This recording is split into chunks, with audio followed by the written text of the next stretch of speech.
politicians are actually useful.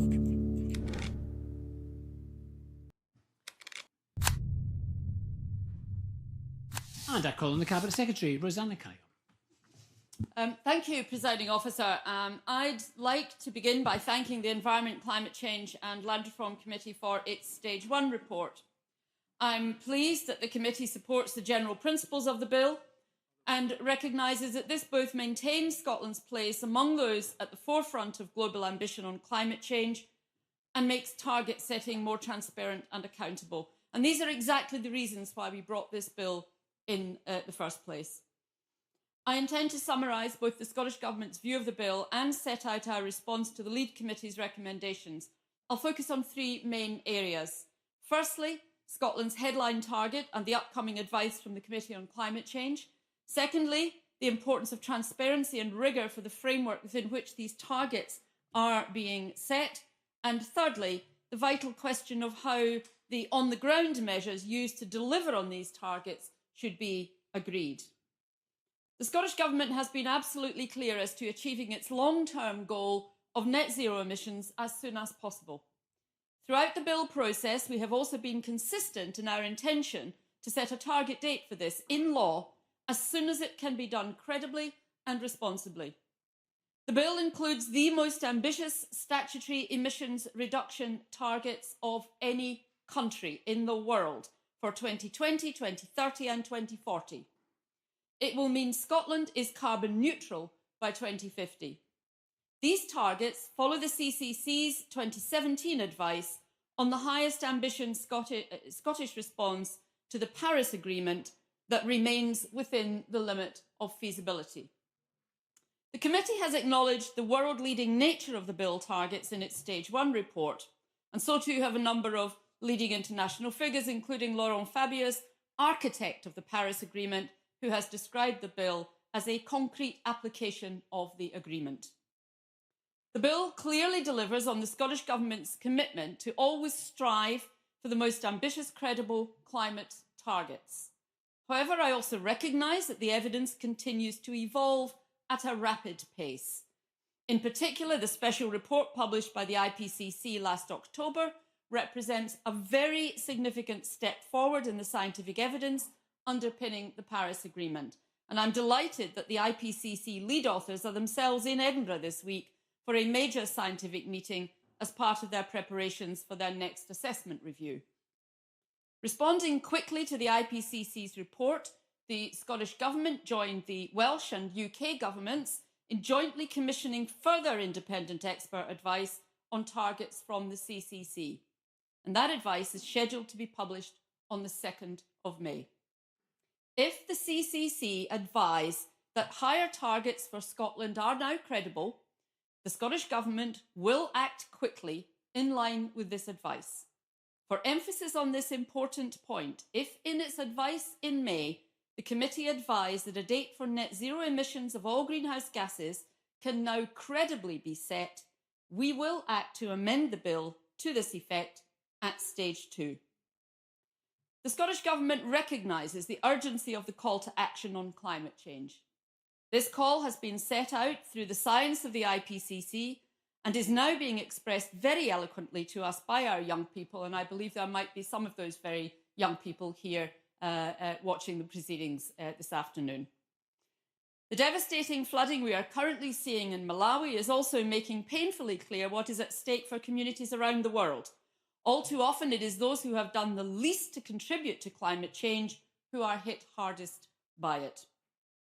In light of some confusion in the committee's Stage 1 report around our approach to the ambition of near-term targets to reduce emissions, I would like to clarify once again that we have already asked the CCC to provide updated advice on the appropriate levels of all of Scotland's future targets, including those for 2020 and 2030. If the CCC advise that higher near-term targets are now credible, again, the Scottish Government will act quickly to put those in the bill at Stage 2. Whatever targets are agreed by Parliament will then shape the update of the current climate change plan. I want the CCC's advice next month to inform Parliament's deliberations on the bill, And I've noted the committee's intention to seek a timetable for the remaining stages that will allow it to take further evidence following the publication of the advice. And it's my hope that the committee will be enabled to find a wide consensus around a set of targets in the bill that reflect the highest credible level of ambition. So I'd now like to return to the framework around the headline emissions reduction targets. This Parliament's 2009 Act is already the toughest statutory framework on climate change in the world. Scotland remains the only country to have set statutory annual targets to reduce its emissions, ensuring annual scrutiny here in Parliament. We were the first to include a fair share of emissions from international aviation and shipping in our targets, and I'm really pleased that Wales has now joined us in doing so. Scotland's approach is working well. As members know, Scotland has reduced its emissions by almost half since the 1990 baseline, and the last 3 annual emissions reduction targets have been met. As the committee has recognised in its Stage 1 report, the bill makes a range of changes to further improve the transparency and accountability of the 2009 Act target framework, whilst maintaining its rigour. For example, the bill measures progress to targets based on actual emissions from Scotland and establishes a clear default position that no international carbon credits can be used to meet domestic targets. The committee has, in its report, proposed several further changes to the target framework. The Scottish Government accepts many of these and will explore updating the definition of Scotland's fair and safe emissions budget so that this is more directly linked to the Paris Agreement, including in terms of the aim it has set for global temperature. Of course. Neil Findlay.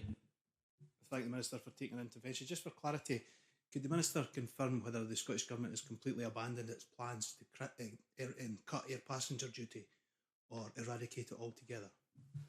Minister. Well, it would be helpful, I think, if members today focused on areas that were actually within my portfolio. There are colleagues who will deal with very specific issues that will arise in respect of their own portfolios.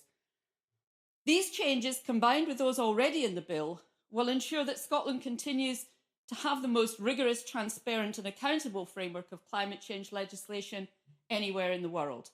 This, in turn, will ensure that the framework continues to fulfil its purpose of effectively driving on-the-ground action to reduce emissions.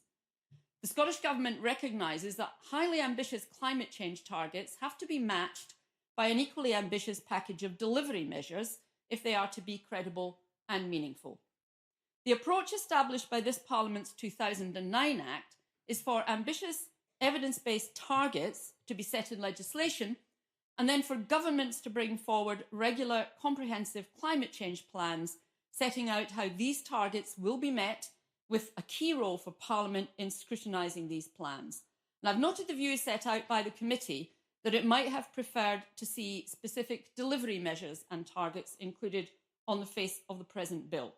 While I can understand the desire to be able to consider headline targets and delivery measures side by side, I also consider that what is most important is getting to the best possible package of delivery measures for the people of Scotland.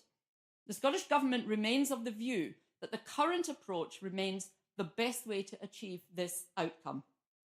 Setting out delivery measures through regular strategic plans allows them to be updated as circumstances and technologies evolve. The plan process means that a wide range of policies can be considered to find the most beneficial overall pathways. Putting a specific set of delivery measures directly into statute now would risk compromising this approach and leading to less effective overall planning, potentially even binding us to delivery mechanisms that prove to be ineffective or get overtaken. John Scott. Giving way.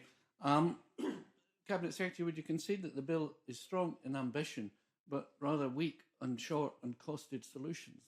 And the financial memorandum is at best unclear in that regard. Is there anything you can do to add further clarification? Cabinet Secretary. Well, I think the member who is a member of the committee has taken evidence from a number of people, including those who have indicated and flagged up in evidence that costing out long term for climate change is not a simple thing to do. The further out you go, the harder and more vague it becomes. This bill is about the target setting. The climate change plans will be where a lot of this detail will be discussed. And I know that the member and some of his colleagues are very keen that that aspect of it be part of the discussion. I expect, therefore, it will be. In this context, I recognise that it is vital that the climate change plan process works as well as possible. I also recognise that there is scope for improvement in that process and welcome many of the constructive suggestions brought forward by the committee. The bill already includes the addition of new annual statutory reporting on a sector-by-sector basis for monitoring delivery of climate change plans. As requested by the committee, we will bring forward the timing of these reports from October to before summer recess. The Scottish Government has also committed to explore bringing forward a range of further amendments, for example, specifying a structure of chapter headings for future plans. We've already committed to looking again at the content of the current plan as soon as the bill has been finalised. I've noted the committee's recommendation on the timing for this update, and I'll be considering this very carefully with my colleagues. We'll provide a further response to Parliament once the CCC's advice on target levels is available, but prior to the start of stage 2. The transition to a carbon neutral and then net zero emissions country will be transformational. The current climate change plan includes plans to phase out the need for new fossil fuel vehicles by 2032 and to effectively decarbonise all buildings by 2050. Whilst there will be immense co-benefits and opportunities, hard decisions will also be needed in many areas. As the IPCC made clear in its special report, everyone will have to act. Governments, businesses, communities, individuals. Alex Rowley. The Cabinet Secretary accept that if we are going to make that just transition that everyone talks about, we certainly need to do a lot better than we're currently doing in terms of getting employment in this country around renewables? I think in general terms there would be broad agreement about the need to do that. I'm going to come on, if I have time, to talk just a little about the just transition issue as well, because I think it is central to a lot of what we're doing. Everyone calling for even higher target ambition must also, if those calls are to be credible, be prepared to now support practical on-the-ground measures to deliver the additional emissions reductions. A number of the policy levers needed to deliver the transformational changes to a carbon-neutral Scotland do remain reserved to Westminster. For example, decarbonisation of heat depends on UK government decisions on the future of the gas network. The potential for industrial-scale deployment of carbon capture usage and storage depends on decisions about conservation of critical infrastructure in the North Sea. Faster decarbonisation of transport in Scotland could be achieved by enabling Scotland's electricity network companies to make different investment decisions than in other parts of Great Britain. And more broadly, an approach to UK taxation that is coherent with high ambition on climate change and inclusivity could enable a faster pace of decarbonisation that is fair for all. The UK government is able to tax goods and services to reflect the environmental harm inherent in their production or consumption. Through broad business taxation powers, such as corporate taxes and reliefs, they are able to influence investment decisions and the structure of the economy. And that's why it's so important that the forthcoming CCC advice will consider UK as well as Scottish and Welsh targets. In conclusion, Presiding Officer, I'd like to thank the Lead Committee once again for the constructive recommendations in their report. Climate change is a defining and far-reaching issue where cross-party consensus is of particular importance. The general principles of this bill, of Scotland striving for the highest ambition credible targets and doing so within a transparent framework that provides strong roles for both independent expert advice and parliamentary scrutiny, are areas where I sincerely hope that we can all agree. I look forward to our debate today, and I'm proud to move the motion that the Parliament agrees to the general principles of the Climate Change Emissions Reduction Targets Scotland Bill. Thank you very much, Cabinet Secretary. Can I now call on Gillian Martin as the convener of the Environment, Climate Change and Land Reform Committee. Gillian Martin. Thank you, Presiding Officer. As convener of the Environment, Climate Change and Land Reform Committee, I welcome the opportunity to highlight the committee's views on the Climate Change Bill. Climate change is the biggest environmental and societal challenge that we face. It represents the single greatest threat to our existence on this planet and is the most significant intergenerational justice issue of our time. Many of us here in the chamber have children, grandchildren, nieces or nephew, and it's their world that we're fighting to save. And they're telling us loud and clear that we need to do more. They are organising outside of this parliament every week and demanding that we act. We must listen and ensure that we acknowledge the urgency and gravity of the task at hand. The Climate Change Bill presents us with a timely opportunity to examine Scotland's current ambition and explore what we can all do to limit global warming and tackle climate change now. We all recognise the urgency of the situation. We need to increase and accelerate our action in the near term. We also need to recognise that the benefits and cost savings of early action far outweigh the cost of climate change itself.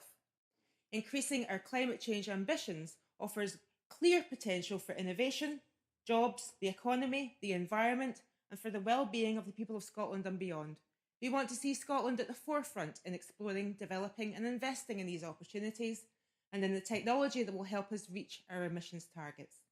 The Scottish Government has stated that it is working towards a low-carbon economy, one that will help to deliver sustainable economic growth and create a greener, fairer and healthier Scotland.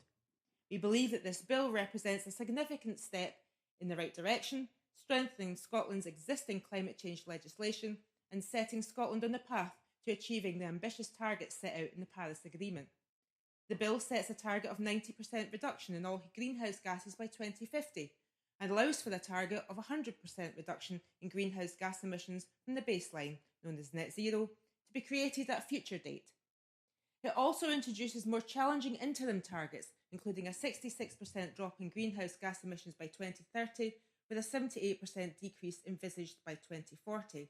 And we welcome the introduction of more challenging interim targets and note the Cabinet Secretary's points on accepting the UK Committee for Climate Change's revised advice. However, we recognise that this is a framework bill. Our exploration of the issues it raises has taken us far beyond figures and percentages. We travelled across the country and found communities eager to support Scotland's ambition as a global leader. We held outreach events in Glasgow, Elgin and Kirkcaldy, as well as here in Parliament. At those events, we asked participants to set out the changes they would personally be prepared to make in order to achieve more ambitious climate change targets. One of the more memorable visits was to Wolston Primary School in Brightons, where we met with the school's eco group, a group of young future leaders who were brimming with ideas on how we can move forward together. We also held several formal evidence sessions with stakeholders from across Scotland, as well as with experts tackling climate change issues in Sweden in order to gain an international perspective. The evidence that we heard throughout our scrutiny of the bill at stage 1 only served to emphasise the scale of the challenge we face, as well as the immediate need for action. In considering the bill at stage 1, we identified several significant issues which still need to be addressed and provisions which still require strengthening to ensure Scotland fully contributes to meeting the challenge of limiting temperature rises. We are conscious that the bill was drafted ahead of the publication of the Intergovernmental Panel on Climate Change report on limiting global temperature rises to 1.5 Celsius. The committee supports the findings of this report and urges the Scottish Government to ensure the stark evidence presented within it is taken into account at stage 2. The targets in the bill were also based on advice from the Committee on Climate Change in 2017. And as we've all said, updated advice from the Committee on Climate Change and the targets we should be seeking to achieve will be published in early May. Yes. Lane Smith. Thank you, Presiding Officer. I wondered if the convener could tell the Chamber whether the committee were disappointed at the late response, though, from the Government to the Stage 1 report. Gillian Martin. Well, obviously I'm speaking on behalf of the committee, and it's always good to have time to consider our government's response, but we're also very aware of the fact that we were given considerable time at stage 1, extra time to actually put our report together. So I think we have to be mindful of the fact that we were given that extra many weeks time in early this year. Right. We've also recommended that the bill should reflect the most ambitious targets set out in the forthcoming advice from the Committee on Climate Change and that the government should provide an explanation if it acts contrary to any advice from the CCC moving forward. We identified several other areas that needed addressed as well. As the IPCC report states, we have a crucial 12-year period, and if we do not get things in line, we will find it incredibly difficult to get back on track. With that start warning in mind, we need a sense of greater urgency to ensure that global temperatures don't rise to dangerous levels in the near term. Therefore, we ask that clarity is provided on the temperature limit that the bill is seeking to contribute towards. We recommend that this should be 1.5 degrees and should reflect the most ambitious scenario of the forthcoming advice of the CCC. We also need a greater focus on transformational behaviour change at individual, institutional and systemic levels. Therefore, we ask that behaviour change is prioritised, promoted and incentivised by the Scottish Government. John Scott. I thank the convener for taking the intervention, and I note your comments on behalf of the committee about the 1.5 limiting the temperature rise to that level and our preparedness to take advice from the Climate Change Committee. However, I do note that the Cabinet Secretary has said a credible scenario. Would you be happy to concede that that is a very valid point that the Cabinet Secretary makes in this regard? Gillian Martin. Yeah, well, I will concede that because I think that targets are all very well, but we need pathways in order to achieve them or else we'll fail, and we cannot afford to fail in reaching our ambition. We also note that the climate justice requires further focus to ensure that everyone is supported in the transition to a decarbonised economy and society. No one should be left behind. Therefore, we ask that the Scottish Government continue to place an emphasis on just transition and to consider all steps necessary to ensure that the most vulnerable in our society are protected. We noted in our report that further consideration is needed in the possibility of establishing an independent Just Transition Commission. This could include underpinning it by statute. In addition... Charlie. Thank you very much for taking the intervention. I welcome the committee report on that. I note the committee also say further consideration should be given to setting sector-specific targets within the bill. In terms of a just transition, we know transport, for example, has performed fairly poorly, and we know that agriculture has a long way to go. But within those sectors, there's sometimes the view that they're not quite sure what it is they're meant to do and what support they should get. So is that something the committee should be pushing further for to actually set sector targets so we better understand what's going on in those sectors, what needs to go on? Gillian Martin. I take the member's view on that. It's one of the things that we don't want to constrain ourselves because we don't know yet where the innovation is going to come. One of the other recommendations we made is that business support networks and business support agencies like Scottish Enterprise prioritise low carbon innovation and supporting businesses like that because we don't know where that innovation is going to come. So if we set strict targets sectorally, we might actually constrain development in one or the other. In addition, we believe that the government needs to take a holistic approach towards climate change across all sectors and that further work is needed on target setting and identifying pathways for key sectors. Investment in and support for innovation, knowledge exchange, technology transfer and support to sectors such as agriculture and transport will be vital to meeting the targets. In our report, we've asked the Scottish Government to consider introducing a sector-specific targets and provide further clarity in the targets they've already set. We've also asked the Government to clarify the costs and opportunities associated with setting revised targets and consider the limitations of the Times model. In addition, we believe further clarity and safeguards on the use of carbon credits is necessary. We also believe there should be no fixed period for parliamentary scrutiny of climate change plans and that monitoring reports should be published in time for parliamentary committees to consider them within their budget scrutiny, and I thank the Cabinet Secretary for a response to that today. As a developed country, Scotland has a responsibility to lead action to ensure future generations inherit a world that is sustainable. At the heart of what the bill is trying to achieve is a secure and fair future for the planet, and experts have advised this will only come about via transformational change. I've been inspired, we've all been inspired, by the children and young people participating in the climate strikes across Scotland. And we hosted 13 climate strikers in our committee this morning, and some of them are in the gallery this afternoon. But in 12 years' time, they will no longer be children. Instead, they will be adults dealing with the consequences of our actions now. We have a choice to make. Do we help them now or do we hinder their future?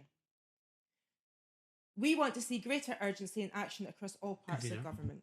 The bill does represent a significant step in the right direction, and while I commend the general principles of climate change bill to the Scottish Parliament and recommend they be agreed, as highlighted through our report, the committee has raised several significant issues that need to be addressed.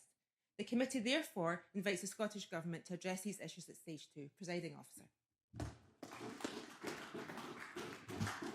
Thank you very much, Convener. And I call Maurice Golden to be followed by Claudia Beamish. Maurice Golden. Thank you, Presiding Officer. The numbers sound small, a rise of 1.5 degrees or 2 degrees. Yet these seemingly small temperature rises would have profound effects on humanity. Tens of millions impacted by sea level rises, hundreds of millions facing drought and billions exposed to extreme heat waves. The environment would see catastrophic changes too. Almost all coral reefs lost, a regular ice-free Arctic, and scores of species impacted. Indeed, as the RSPB have highlighted, we have already seen wildlife affected right here in Scotland. The question then is what must be done to avoid this. As such, much of the debate around the bill has understandably been on which targets should be set for emissions reductions, especially on the potential for net zero. First, though, there needs to be clarity on how exactly the bill responds to the Paris Agreement. I note the Clare report recommends the bill explicitly references the temperature targets being aimed for, with a 1.5 degree increase being the suggestion. Moreover, this should also include a commitment to avoid an overshoot scenario. Both are sound proposals, and I am mindful of the consequences of an overshoot scenario, having raised the issue with Professor Jim Skia from the IPCC last year. He was clear that those environmental consequences would be disastrous, not to mention the economic impact of then having to cope with higher adaptation costs. It is not just the long term we must be concerned with, though. The IPCC's report suggests a sense of urgency and raises the issue of looking at what actions we are taking in the near term, particularly with regards to interim targets. Both the UK and Scottish governments have sensibly sought updated advice from the UK Committee on Climate Change on our long-term targets, and I welcome the same approach for the 2030 target. Of course, we will hold the Scottish Government to account in line with the advice that they receive. And it is important that we do, because progress in reducing emissions will only be achieved if it is rooted in an evidence-based approach. And this bill affords us an opportunity to embed at a fundamental level across all government departments.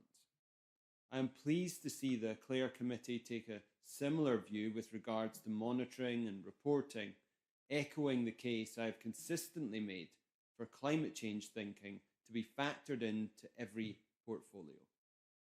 In practice, what is being suggested is that climate plan monitoring reports be made available in time to inform budget scrutiny, and that ministers should report on the long-term impact of their spending decisions rather than just the immediate impact. The latter point lending extra strength to the idea that individual ministers should be held accountable for delivering specific sections of the climate plan. This accountability would produce a greater emphasis on actions that are achievable, and it is worth noting that the committee recommend that the bill include a definition of achievable. A measure that would help give the public, businesses, stakeholder confidence that policy decisions were rooted in practicality. Mark Russell. Can I thank Mr. Golden for giving way? He may have noticed the response from the Scottish Government to this climate bill report, which suggests that the government does not intend to take further action, particularly on agriculture, beyond what it had already laid out in the 10th of January debate, which was to explicitly not consider climate change as part of farm support going forward. What's the Conservative view on that? Would you support farm support being dependent on action on climate change? Maurice Cullen. Well, first of all, Presiding Officer, I was disappointed in the tardiness of the response from the Scottish Government, which didn't allow all of us as parliamentarians to fully digest the report. But on the specific point around agriculture, I see farming and land managers in the agricultural sector as a whole as part of the solution to tackling climate change. It should very much be part of a payment system, an incentivized system, which works both for farmers but also for climate change. There's some fantastic techniques out there, no-till farming, and ensuring that we can foster that sector, but also make it accountable. And I think it's something that this Scottish Government and future Scottish governments should be scrutinised around.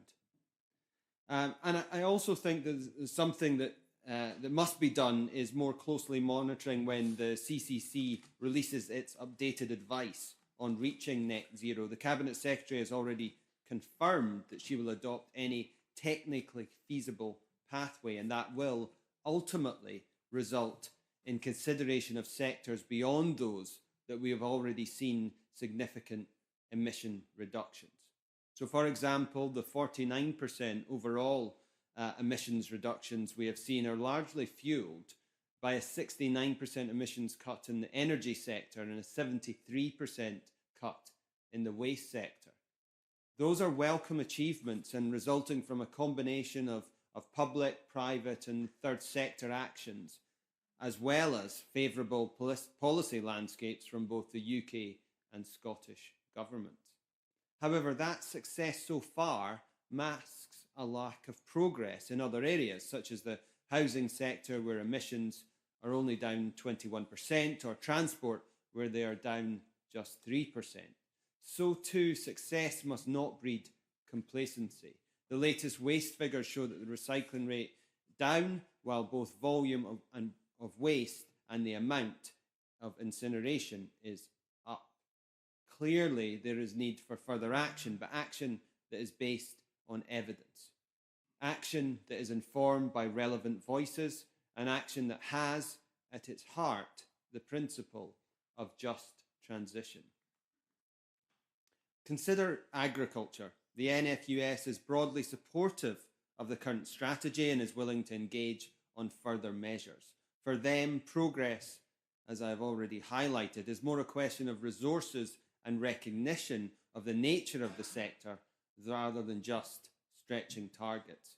That is why we're proposing direct capital funding and technical support, which would enable farmers to produce better environmental and economic outcomes, as well as recognise that they are part of the solution.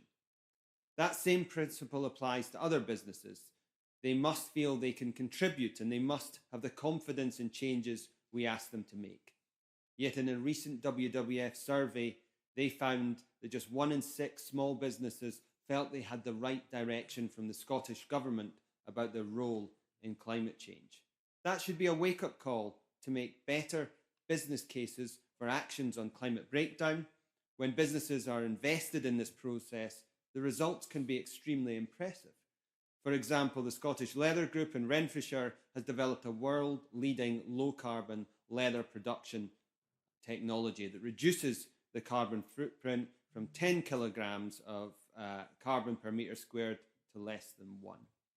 And I also mentioned previously the housing and transport sectors. And in the former, we have already seen Parliament indicate that they wanted action taken when we led cross-party efforts last year to bring forward energy efficiency and heat waste reduction targets by a decade.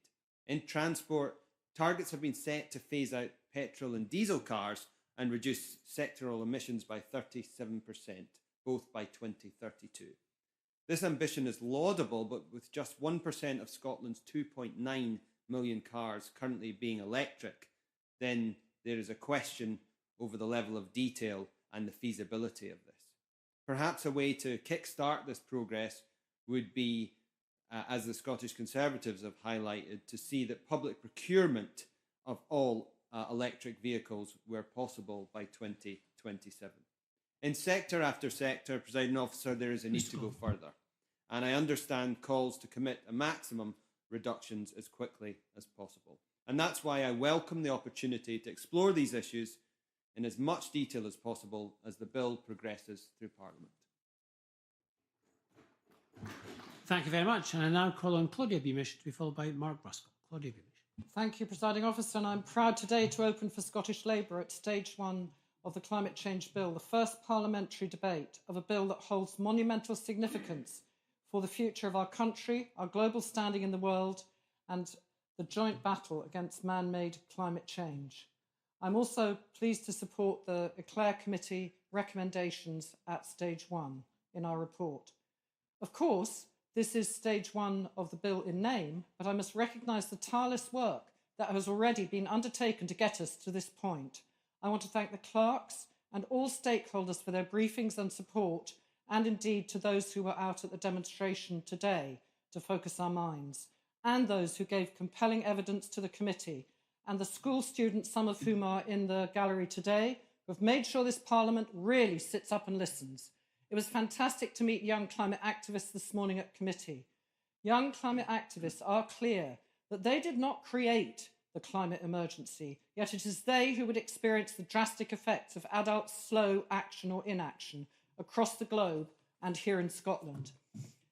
These young people, led by the brave Greta Thunberg, are an inspiration, sending messages of urgency and equity that cannot be ignored.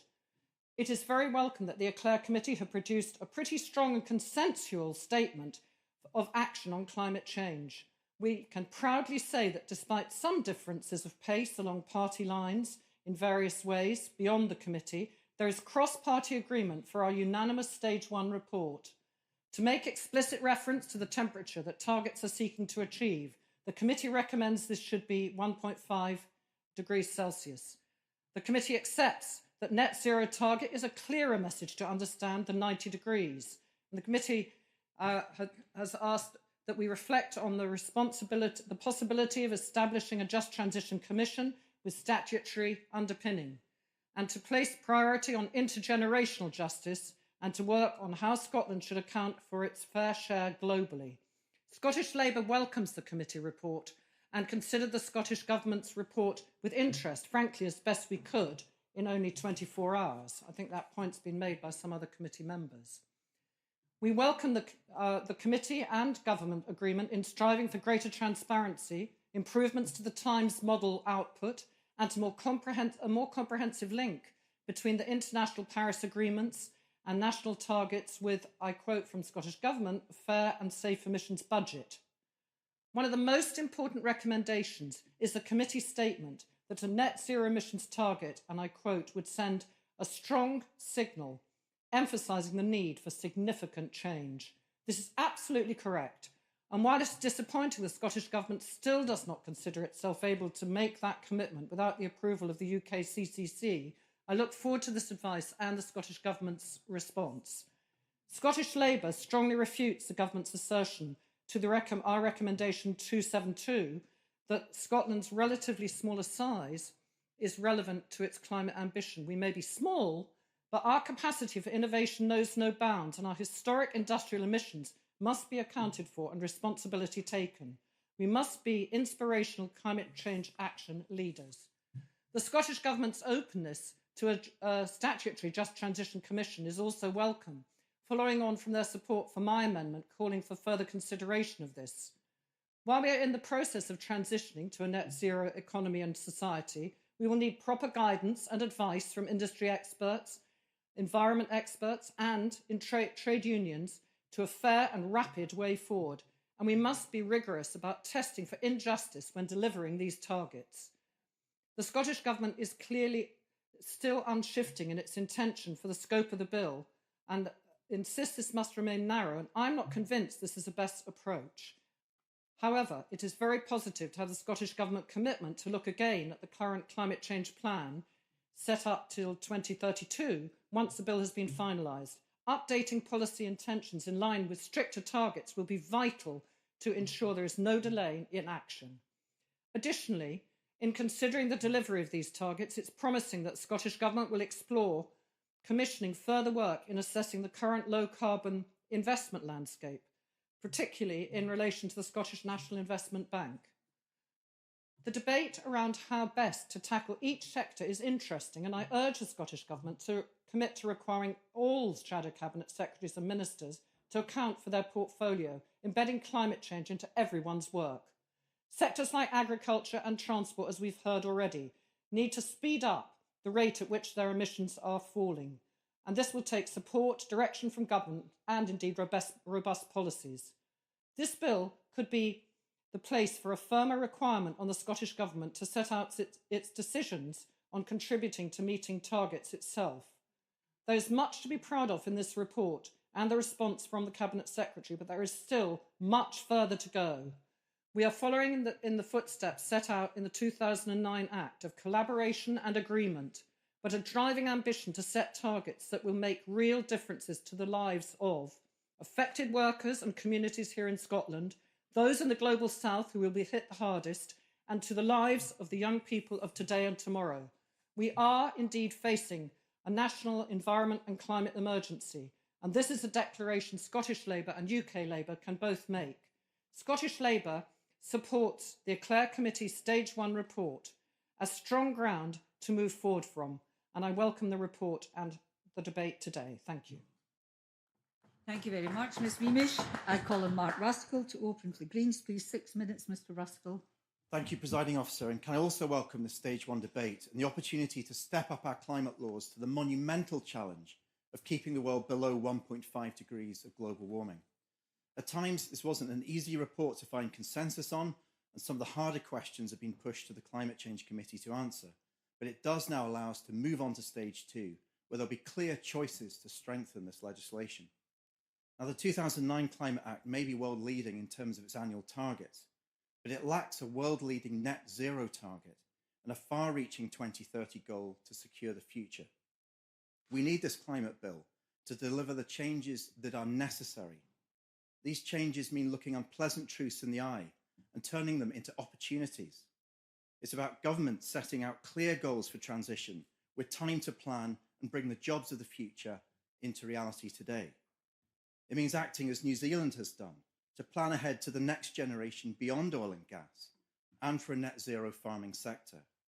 Because if we can't make decisions today for future decades, then we're simply condemning communities to abrupt and inevitable economic shocks in the future.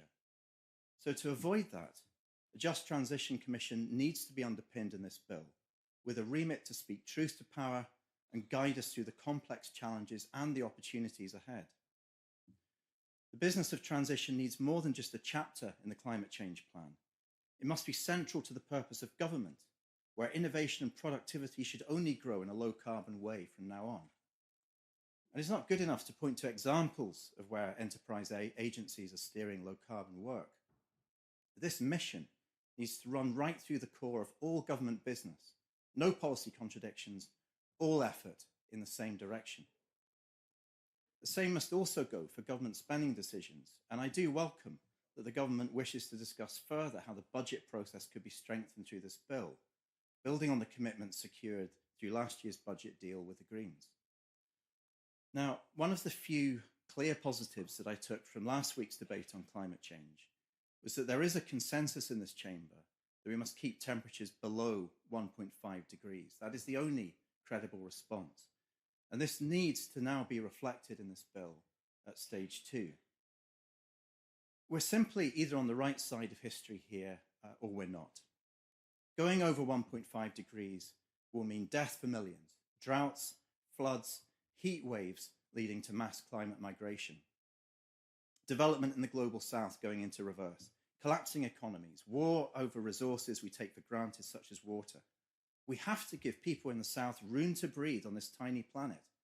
After centuries of colonialism and industrialization, how can we deny people their birthright, their future, because of fear of industry lobbyists standing in the way of change at home? 1.5 degrees must be reflected as the goal in this bill, but I'm disappointed with the government's response to the report issued just yesterday, which seems to weaken the much stronger position it took on 1.5 degrees in the debate just last week. While there's an acknowledgement that emission budgets need to be linked in the bill to the Paris goal of well below 2 degrees. In the very next point, the government backtracks, starts explaining that Scotland makes a very small contribution globally and doesn't feel confident a 1.5 goal will be met. So much for world-leading ambition.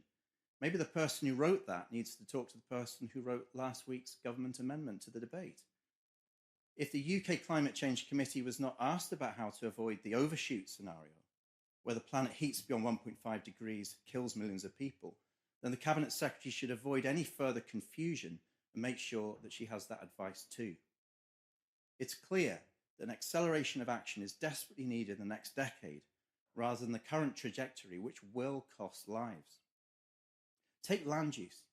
The committee has a strong consensus on the need for better management of land to be driving action on climate change, for farming to be the solution rather than the problem. Yet the government response just points to low-key voluntary programs. It even highlights its position during the debate on agriculture on the 10th of January, a debate where the government rejected setting climate change as an explicit objective for future farm support. Now, we have strong cross-party agreement in committee that measuring what the farming sector does, from carbon sequestration to productivity improvements, must be understood, incentivised and counted. It's not good enough for government to say this stuff is hard to do on a farm level. It must be integral to individual farm support payments going forward.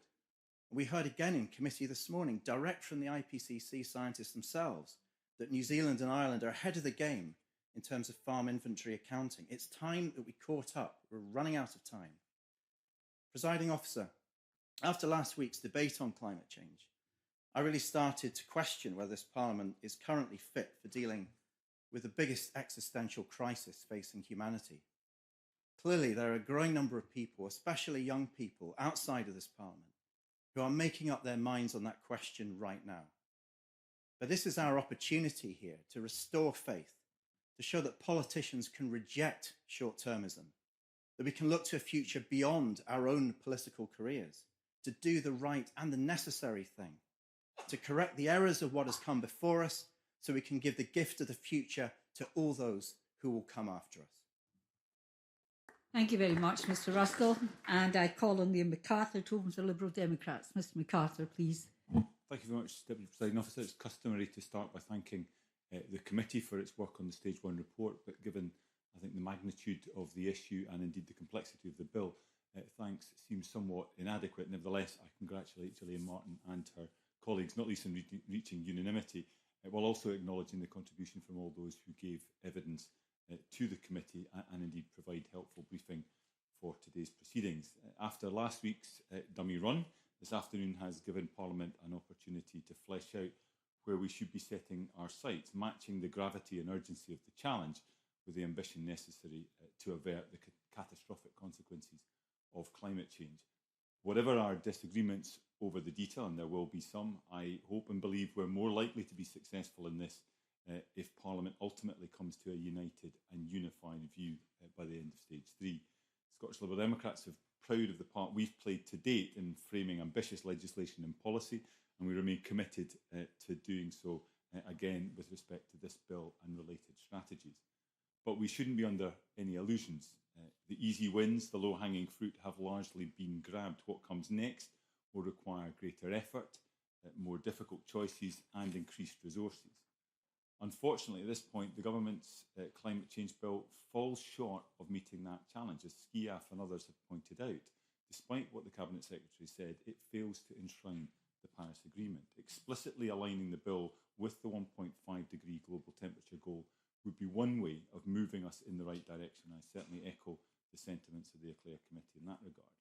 Of course, Paris also enshrines the principle of equity, and again, I think the Eclair Committee is right to acknowledge that Scotland, as a developed nation, has a larger responsibility for global warming and therefore should be reflecting that in the targets we set in this bill. As the chair of the UK Committee on Climate Change, Lord Damon fairly observed, when you look at the capacity of some countries to meet the targets that they are prepared to sign up to, it's clear that we in the richer countries have more to do. That is what equity means in practice. That is what we need to achieve through this bill.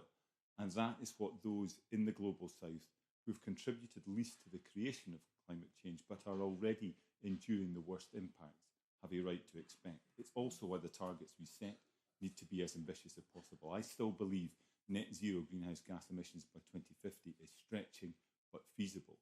Should we be going faster? Absolutely, if that is underpinned by the evidence and independent expert advice. I note that WWF, Link, Stop Climate Chaos and others advocate bringing net zero targets forward to 2045. They're absolutely right to keep our feet to the fire, but I'm conscious again of Lord Dibben's response to the Eclair Committee on target setting, where he cautioned that, quote, it is not sensible to espouse a target without being clear about what it really means. You can have any old target, but it will not work if you cannot come down to the terms about how you will get there. Yes, we need to be ambitious, challenging. Certainly. Ruskell. Thank the member for giving way on that point. When this Parliament set the target for renewable energy, were we clear how we were going to achieve it? Liam MacArthur. As I say, I think we should absolutely be setting stretching and ambitious targets. But I think when we pick and choose the points at which we accept the advice of the UK Committee on Climate Change, we move into difficult territory. So yes, it's right that we sought revised advice from them.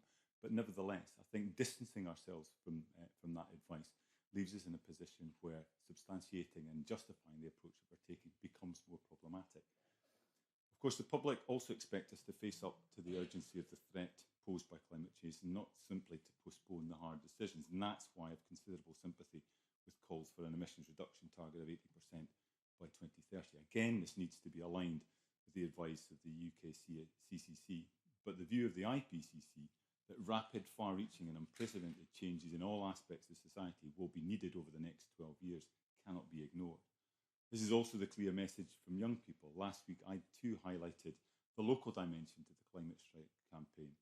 Let me quote Jessie Dodman from Papa Westry, who is a pupil at Westry Community School, who wrote to me saying, the Scottish Government's climate change bill offers a good first step, but needs to be delivered more quickly and effectively before the predicted deadlines for irreversible change in 2030. Jessie goes on to add, Scotland and the UK are investing millions in roads, bridges and ferries, but not nearly enough in making sure all transport is carbon neutral. Now, as well as offering me a chance to reiterate my calls for the government to help with the replacement of the internal ferry fleet in Orkney to one that's more fuel efficient, Jessie's comments underscore one of the areas, transport, where urgent action is desperately needed, heat and agriculture being perhaps the other two obvious ones.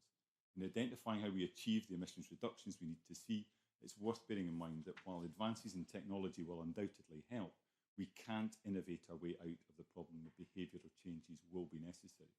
And the question of whether or not we should be looking to set sectoral targets, again, I find myself in agreement with the Eclair Committee. Stage 1 report suggests sectors need a clear understanding of what they're expected to deliver.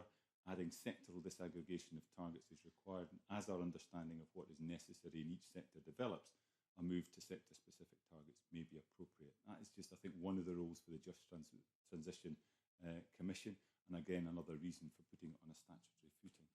Before concluding, let me touch briefly on agriculture. Yes, this is a sector that needs to do more, and there's an appetite to do so, but it's best achieved collaboratively, using carrots as well as sticks, rather than a more confrontational approach, unfortunately adopted by some. As NFUS say, emissions are an inevitable consequence of food production. These can and should be reduced, though there's an argument for looking at how the positives from agriculture are more fairly balanced alongside the negatives. Ultimately, however, farmers and crofters must be seen as part of the solution. Deputy Presiding Officer, the clear and present threat posed by climate change here and internationally has been exposed by the latest IPCC report. It demands a more urgent and ambitious response from the government and from this Parliament, and I'm determined to continue working with colleagues across this chamber to ensure that collectively, as we have done in the past, we meet that challenge. So thank you very much. Thank you very much. Before I move into the open debate, can I say I have a little time in hand for interventions so members can take them and have their time made up. Speeches of 6 minutes. Stuart Stevenson, followed by John Scott. Mr. Stevenson, please. Thank you, Presiding Officer. With the passage of the 2009 Climate Change Act, we showed leadership in tackling the scourge of climate change. We can and we will do so with our new bill. Now, I deliberately say our bill rather than the government's bill. In a parliament of minorities, the government are merely the midwife. We must be all of its parents. In 2009, the Parliament united to support our bill, and as we consider whether to support the general principles of this new bill, our committee has shown the way by unanimously agreeing our report. Now, that doesn't mean that any of us have resiled from some of the detailed differences that we'll explore as the bill goes forward. But we have to put some of our differences on hold to agree next steps, and that will continue to be true throughout the bill. For my part, I've already written 2 Stage 2 amendments. I saw the Cabinet Secretary flinch there, one of which is to put zero carbon target, which is implicit in the bill on the face of the bill, and the other of which is to add to the long title a reference to the world's need to restrict global temperature rise to 1.5 degrees. I can't see any way we can legally make it enforceable in those terms, but others may do.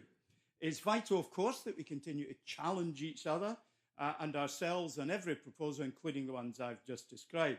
But at the end, we must return to an agreement if we're to succeed in moving our fellow citizens with us to protect our planet and all life that depends upon it. That means being prepared for compromise, but it doesn't require us to advertise what compromises we might contemplate before we actually make them. In essence, what we're doing is writing a corporate plan for our country's future, a model process, actions and method for other countries to follow, because we are but a small speck on the globe's surface, but that small speck can be the fulcrum over which we leverage the actions for others. A corporate plan is mere hot air, of course, if it's just a written piece of paper. It has to lead to individual change. So I want to talk about some of the things those of us who are here in the Parliament can do, practical things on the ground, reductions that we can contribute to. Let me illustrate that. My first full year in Parliament, I claimed for 19,391 miles in a car, a rate of £49.03 per mile. And I claimed 49.3 pence per mile. Did I say something different? If only. Presiding officer, aren't you so glad that everyone's listening to my every word? And I claimed what would have been £369.67 had I then been using my senior rail card as I now do. Therefore, 96% of my travel costs were for car miles. In the year just ended, I've claimed for 6,387 miles at 45 pence per mile and £2,707 for public transport. 51.5% of my costs are now for car mile costs, and my mileage is now under a third of what it was in the year 2002-2003. Yes, I will. Finlay Carson. Intervention. I just wonder what cost you put on democracy and the lack of representation that those representing very rural constituencies without the luxury of a train station might have when their members weren't able to visit them and they had to use the car to represent them properly in Parliament. Stuart Stevenson. Well, let me just say, my personal activity rate, measured by number of surgeries and the number of entries in my diaries, is broadly the same in the current year just ended as it was in 2003. So I can do it so others can. But of course, we've got modern technology. Why don't we do online video surgeries with our constituents so they can engage with us without leaving the home? But that's just made up on the spur of the moment. I'm talking about what we can do to set an example. I'm not saying that others can all do it. But the bottom, do forgive me, I'll make a little bit more progress on cars, if I may. The marginal cost of a car mile is falling steeply as hybrid propulsion is more pervasive. And when we're all electric, the fuel is now down to 3 pence per mile. So I'm going to write to the presiding officer at the end of this debate to suggest we reduce our expenses per mile, initially from 45 pence per mile to 30 pence per mile, and commit to tapering it to zero by 2032, because that coincides with our going electric, because the marginal cost of driving becomes almost zero. We should also keep our cars longer. I plan to do 10 years. I've got a paperless office here in the Parliament. That saves money. Other people can do it as well. Now, a paperless office, 99.5%. I will. I will regret this, but I will. Neil Finlay. In relation to electronic vehicles, I've tried to find out from the government how many people who access the grant for electronic vehicles are from the lowest socio-economic groups. I can't find that out. I wonder if the member would care to hazard a guess. Stuart Stevenson. Remember, won't hazard a guess, but I know that there are a lot of electric vehicles out there because there are 6,500 charging points in Scotland. And there will be more vehicles available at cheaper prices as time goes on. Let's hope that happens sooner rather than later. Now, we're encouraging active travel for our citizens as well. I propose that we stop allowing MSPs to claim for short taxi journeys, initially under a mile, 1.5 miles by 2021, 2 miles by 2026. And I'm going to write the PO about that. I walked 83.1 miles in March. It's not very much. It's only 2.6 miles a day. How much did everyone else here walk, presiding officer? We have a credibility, and we can have a dialogue with the citizens of Scotland if we as individuals here do some of the quite simple things that we can be doing. These are only a couple of examples. If I had another hour to speak, presiding officer, which you don't I have. could give you another 100 of them. Thank you. You don't have it. I call John Scott. We follow by Angus MacDonald. Mr. Scott. Thank you, Deputy Presiding Officer, and may I begin by declaring an interest as a farmer, landowner and food producer. What? Car owner as well, Cabinet Secretary, and I won't be doing any virtue signalling in my speech, I tell you now.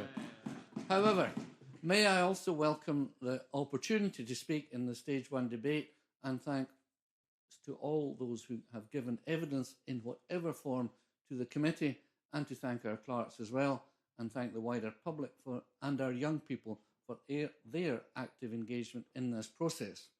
And, presiding officer, while we all share the ambitions to reduce the speed of climate change and the ambition to reduce the rate of temperature rises, we need to find a practical way of achieving this. Scottish Conservatives want our nation to be one of the lead nations worldwide in getting as quickly as possible to net zero, and while we are concerned about the difficulties and cost of pioneering and delivering on this ambition, we are also excited by the opportunities such ambitions may offer to our scientific and business development communities. It is a long-held business mantra that the prize goes to those who can turn a challenge into an opportunity. And Scotland as a whole will need to buy into this concept. And as I said in last week's debate, it may be our young people who help drive this forward more quickly, influencing their parents. And we welcome them today to the gallery. So ambition is not lacking, but easily reducing greenhouse gas emissions and keeping temperature change to 1.5 degrees will be much harder. And so, presiding officer, we are in a sort of limbo land as we today debate the principles of this bill while awaiting further advice from the Climate Change Committee on the 2nd of May. However, consideration of various fundamentals of the bill are not dependent on the Climate Change Committee advice or pathways being demonstrated. And the most obvious one is the cost of pursuing targets.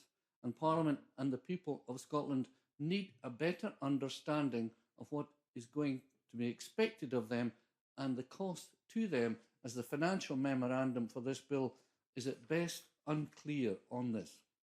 A figure of £13 billion appears to have been almost plucked out of thin air, with Times modelling not accurately applying to the two sectors most perceived as needing to do better, namely transport and agriculture, which of itself calls into question the reliability of the whole Times modelling process.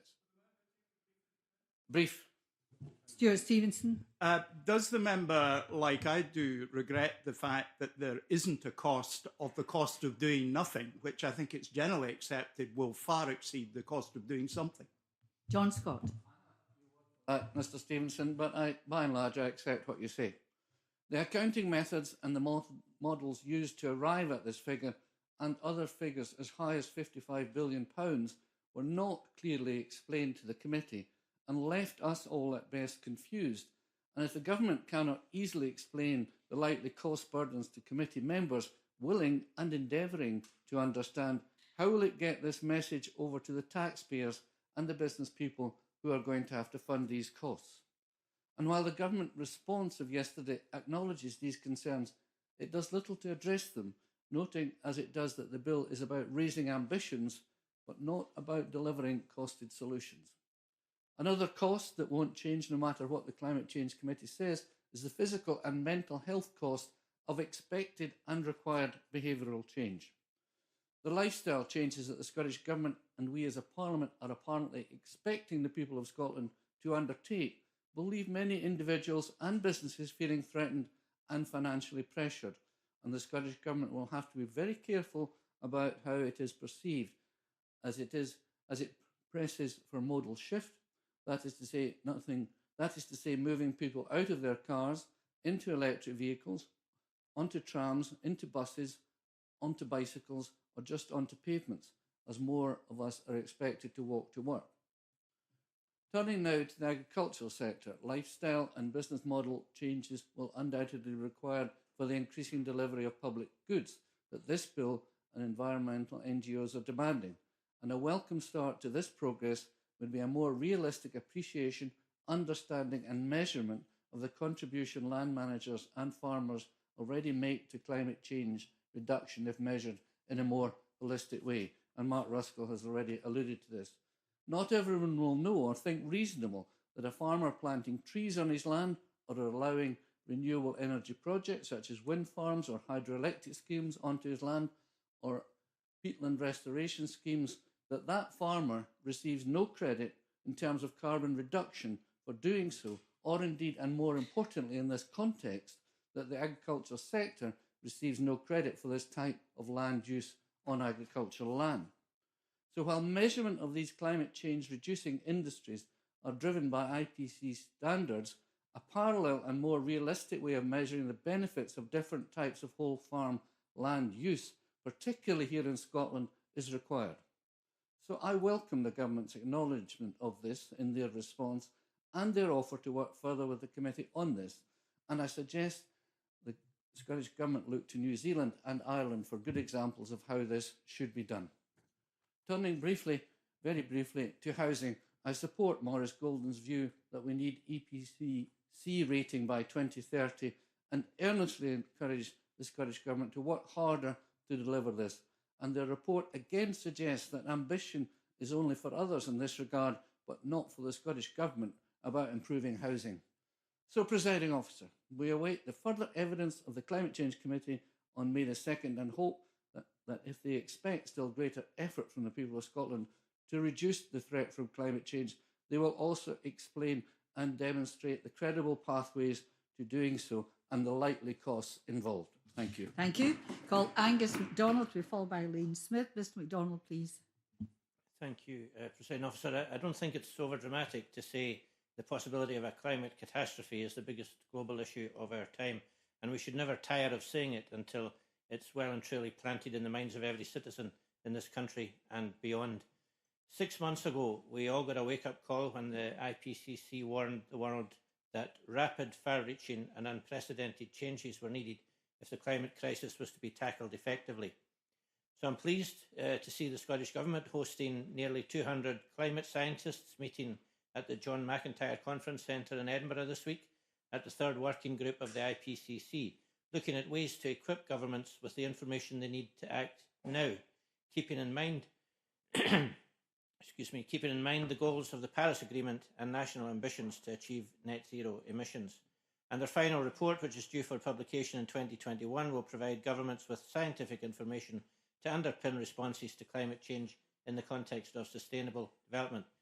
And of course, this is all happening on the same week that we have this Stage 1 debate, and also the week that Stop Climate Chaos Scotland released some interesting stats from their YouGov poll that shows 78% of respondents are either more concerned about climate change or are as concerned as they were 12 months ago.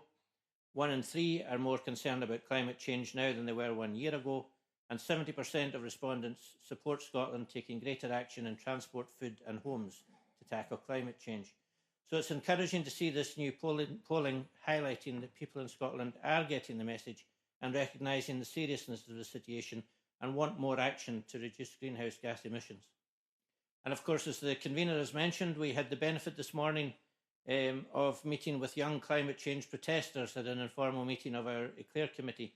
And it's fair to say they didn't hold back in letting us know all that we need to do and that we need to do more.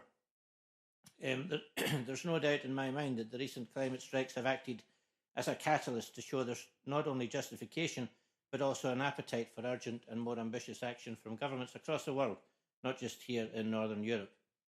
Now, turning to the Stage 1 report, can I too add my thanks to the clerks for the work that they've done. The committee recognised that the Scottish Government selected the more ambitious of the two options proposed by the CCC, which highlights that what will be required from governments around the world to keep temperatures rises closer to 1.5 degrees than 2. However, we also noted that the Scottish Government is awaiting further advice in light of the 2018 IPCC report from the CCC, as do we all. So it's welcome to see in the Scottish Government's response to the committee report that it reiterates that, and I quote, "It has been clear that if the CCC advises on the 2nd of May that higher target ambition is now credible, then we or they will act on that advice." And I was pleased to hear the Cabinet Secretary confirm that in our opening speech this afternoon. Now, our report states, and I quote, "A 90% target is stretching and challenging, and a net zero target will present further challenges, but there are also great opportunities. The benefits and cost savings of early action far outweigh the costs of climate change," end quote.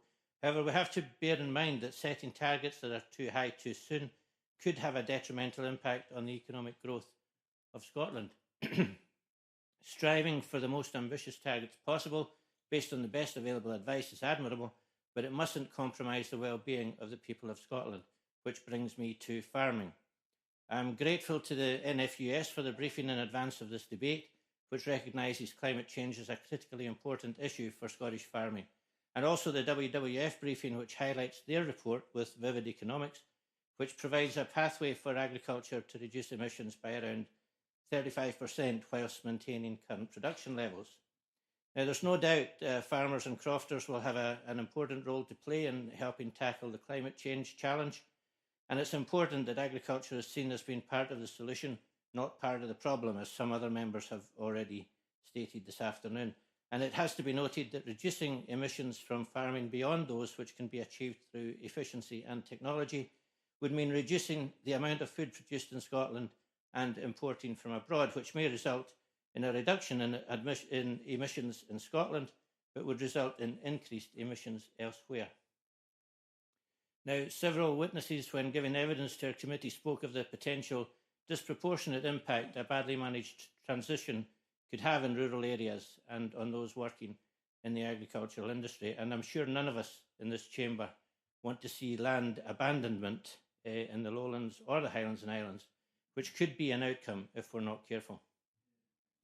So in closing, Presiding Officer, I would like to quickly touch on CCUS, as I'm keen to see the CCS plant proposed for Grangemouth in my constituency progress. Clearly, our committee welcomes the recent shift in the UK Government's position on CCS and has recommended that the Scottish Government continues to work with its UK and international counterparts on the development of CCS technology, and we call on both governments to utilise all levers at their disposal domestically to evaluate the merits of CCS and consider the merits of early development and implementation of this technology. So it's encouraging to see the Scottish Government's response detailing the establishment of the CCUS Leadership Group, support for the ACORN CCS project, and also funding to a collaboration of Scottish universities working on CCUS. I think it's fair to say that's progress indeed, Presiding Officer. Thank you very much. I call Elaine Smith to be followed by Richard Lyle. Ms Smith, please. Thank you very much, Presiding Officer. Can I thank the committee for their work and note that the committee did have extra time to look at the issue, as mentioned by the convener when it intervened, but other members did have little time to consider the government's response, so I do have to express disappointment in that. Although I'm not a committee member, I do welcome the opportunity to speak on what is a vitally important subject which should concern all of us, and I think increasingly is. As we know, and we've heard previously in the debate, school pupils around the world have been on strike to raise awareness of climate change, and they want to ensure that future generations are not denied the right to a healthy planet. As the committee report notes, the issue of climate change raises particular challenges in terms of intergenerational justice, and we have a duty to protect the environment and natural resources for future generations. Alec Monroe of Young Friends of the Earth Scotland warned that the government risks passing on the burden for radical transformative action to young people. And in an open letter about the effects of climate change, young activists say, and I quote, "People did die, are dying and will die because of it, but we can and will stop this madness." The Young People's Movement, I think as earlier mentioned by Claudia Beamish, was launched by a young woman, Greta Thunberg, who first missed school in Sweden in 2018 to protest, and I understand that she's recently been nominated for the Nobel Peace Prize. I think it's the opposite, that it was a young woman, since women and girls suffer disproportionately from the effects of climate change.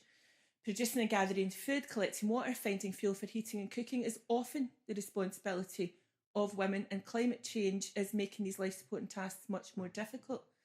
The committee's report cites the Paris Agreement, which names important rights such as gender equality and empowerment of women as being fundamental to achieving climate justice, and the committee recommends that climate justice requires further focus to ensure Scotland has the necessary structures in place to engage and support the most vulnerable through the period of transition, as well as a responsibility to developing nations.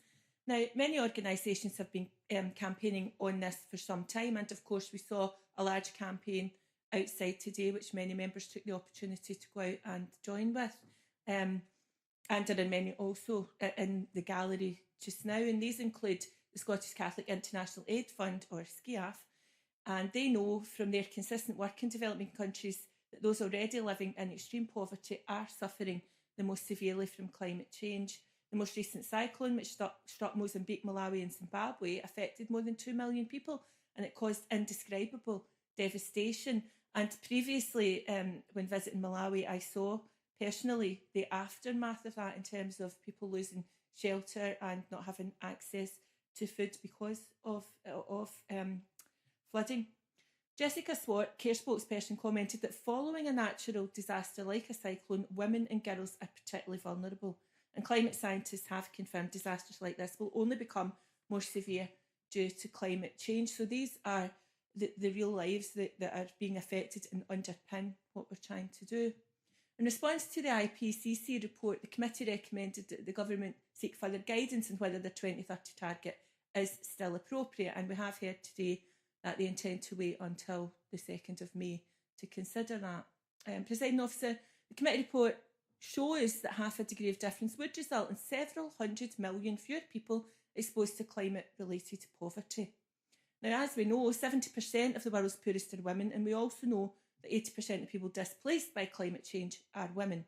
And the UN too has highlighted the need for gender-sensitive responses to the impacts of climate change, yet the average representation of women in national and global climate negotiating bodies is below 30%.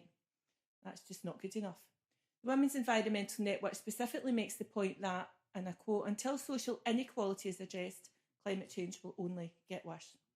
If I might just turn briefly to another issue, the Stage 1 report heard evidence of the importance of monitoring other harmful emissions such as methane, and acknowledged the potential for targets to positively impact on air quality.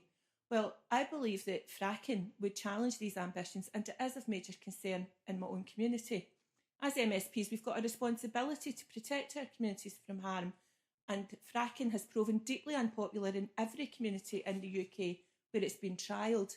Pollution, noise, dangerous tampering with the very ground upon which we've built homes are justified concerns, and I believe that a practice banned in Germany and France is not safe here in Scotland.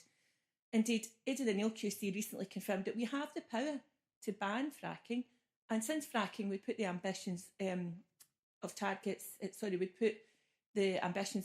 set at risk, I think it's time that the government used the power. In closing, Presiding Officer, SCIAF noted in their submission to the committee that the 2020 and 2030 targets proposed in the bill essentially maintain current levels of ambition and are therefore inadequate, and a 90% target by 2050 would represent a huge missed opportunity to lead the world in climate change legislation. They went on to say, "We must see this bill for what it is, an opportunity for this Parliament to make a bold and world-leading commitment to save the poorest and all of us from this impending disaster at a time when concern over climate change is at an all-time high. This bill is an opportunity for this Parliament to do something truly remarkable in the name of the poorest who are already suffering the effects of climate change and for the sake of the next generation whose future is in our hands. That is why we need the government and this Parliament to tackle climate change with urgency and not push it onto the shoulders of today's young people. And I look forward to seeing amendments to this bill at stage 2, including a statutory Just Transition Commission. Thank you. Thank you very much. And I call Richard Lyle to be followed by Alexander Burnett. Mr. Lyle, please. Thank you, Presiding Officer. Presiding Officer, climate change is one of the defining challenges of our age. And Scotland's international leadership means that our plans must be ambitious, credible and affordable, which is exactly what I believe the new climate change bill delivers. And the bill is set against the backdrop of Scotland being a world leader in tackling climate change and the circular economy. Because Scotland's low-carbon transition is well underway, our emissions have almost halved since 1990, and we continue to outperform the UK in delivering reductions. We have a target to generate the equivalent of 100% of gross annual electricity consumption and 11% of heat consumption from renewable energy by 2020. In the UK context, Scotland continues to lead in renewable energy, with 75% of Scotland's gross electricity consumption from renewable sources, an increase of 70% achieved in 2017. Importantly, Scotland's renewable energy electricity currently makes up 24% of UK renewable output. Of course, our ambitions extend beyond that as we set forth for Scotland creating a circular economy. We're the first country in the United Kingdom to commit to introduce a deposit return scheme for drinks containers to improve the rate and quality of recycling. This is a scheme which I have already seen operate firsthand at a local Nisa store owned by Mr. Abdul Majid. Mr. Majid piloted the scheme, and the generous people of Belsill asked that their returns be donated to St Andrew's Hospice, who do amazing work caring for those who require palliative care. Not only is this helping in recycling, it's also a positive impact in the community thanks to the generosity which was shown. This is one of the elements the SNP Scottish Government is introducing to tackle our throwaway culture, including the establishment of an expert panel on charges and other measures to tackle the issue. In 2017, across Scotland for the first time, we recycled more than we sent to landfill, and since 2007, Scotland's household recycling rate has improved 13%, from 32.2% to 45.6%. Let's all hope that that trend continues to rise. Presiding Officer, the Scottish Government's approach makes sure that we not only continue to reduce our greenhouse gas emissions, but ensure that we are resilient to climate change impacts. This week, the Scottish Government will meet its programme for Government 2018 commitment to welcome 220 of the world's top climate scientists as the Scottish Government hosts a meeting of the Intergovernmental Panel on Climate Change discussion on their 6th assessment report. Once again, reiterating this Government's unwavering commitment to international leadership in this issue. But we can always go further, and with this bill we are. Climate Change Bill sets out the Scottish Government's commitment to reduce emissions by 100% with ambitious interim targets which strengthen Scotland's world-leading position on climate change. The 90% target will be tougher, even than the 100% goal set by the handful of other countries, because our legislation will set more demanding, legally binding annual targets cover every sector of our economy. By 2030, no, I don't have time. Scotland will cut emissions by 2/3, and unlike other nations, will not use carbon offsetting, but other countries are paid to cut emissions for us to achieve our goal. The fight against climate change is a moral responsibility for Scotland's academic and engineering expertise, coupled with our outstanding natural resources, mean it's also an economic opportunity, an opportunity waiting to be realised, Presiding Officer. I think it's also important to reflect that there are some who would criticise the Climate Change Bill as not being ambitious enough. Well, the message is clear. The Climate Change Bill means that Scotland will have the toughest climate legislation in the world. Sweden has legislated a 100% target in 2045, which is up to 15% can be met through the use of international credits. New Zealand has committed to legislating a 100% target, but has not yet set out details of how this will be met.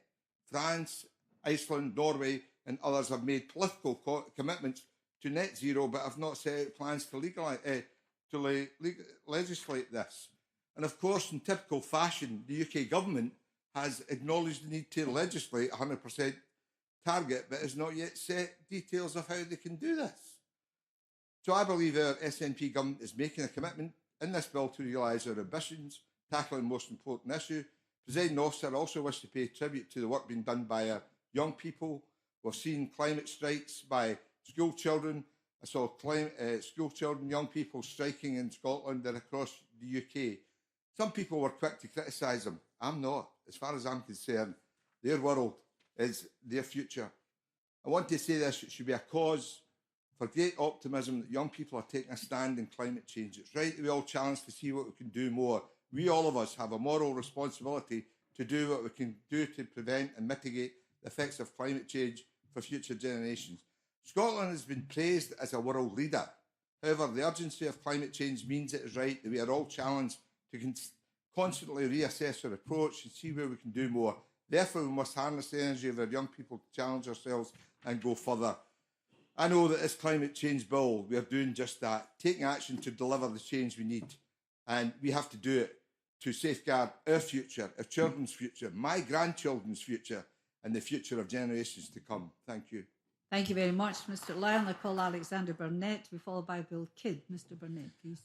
Thank you, Deputy Presiding Officer, and I join members across the Chamber who are delighted to see such a bill coming before the Scottish Parliament. And as someone who's been involved with renewable energy companies and worked towards improving our environment for most of my life, this is a bill which I very much welcome. And at this point, I should note members to my register of interest, in particular those relating to agriculture, forestry, land management, housing and renewable energy. And to those who may not be aware, my background is one of environmental consultancy, rural development work in Azerbaijan, renewable energy, sustainable construction, and numerous conservation projects.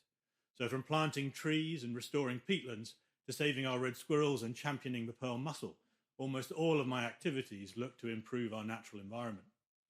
And I'm very proud of the work that all of these projects have done, not only in improving our environment, but also doing so in a sustainable manner, creating jobs and ensuring businesses function.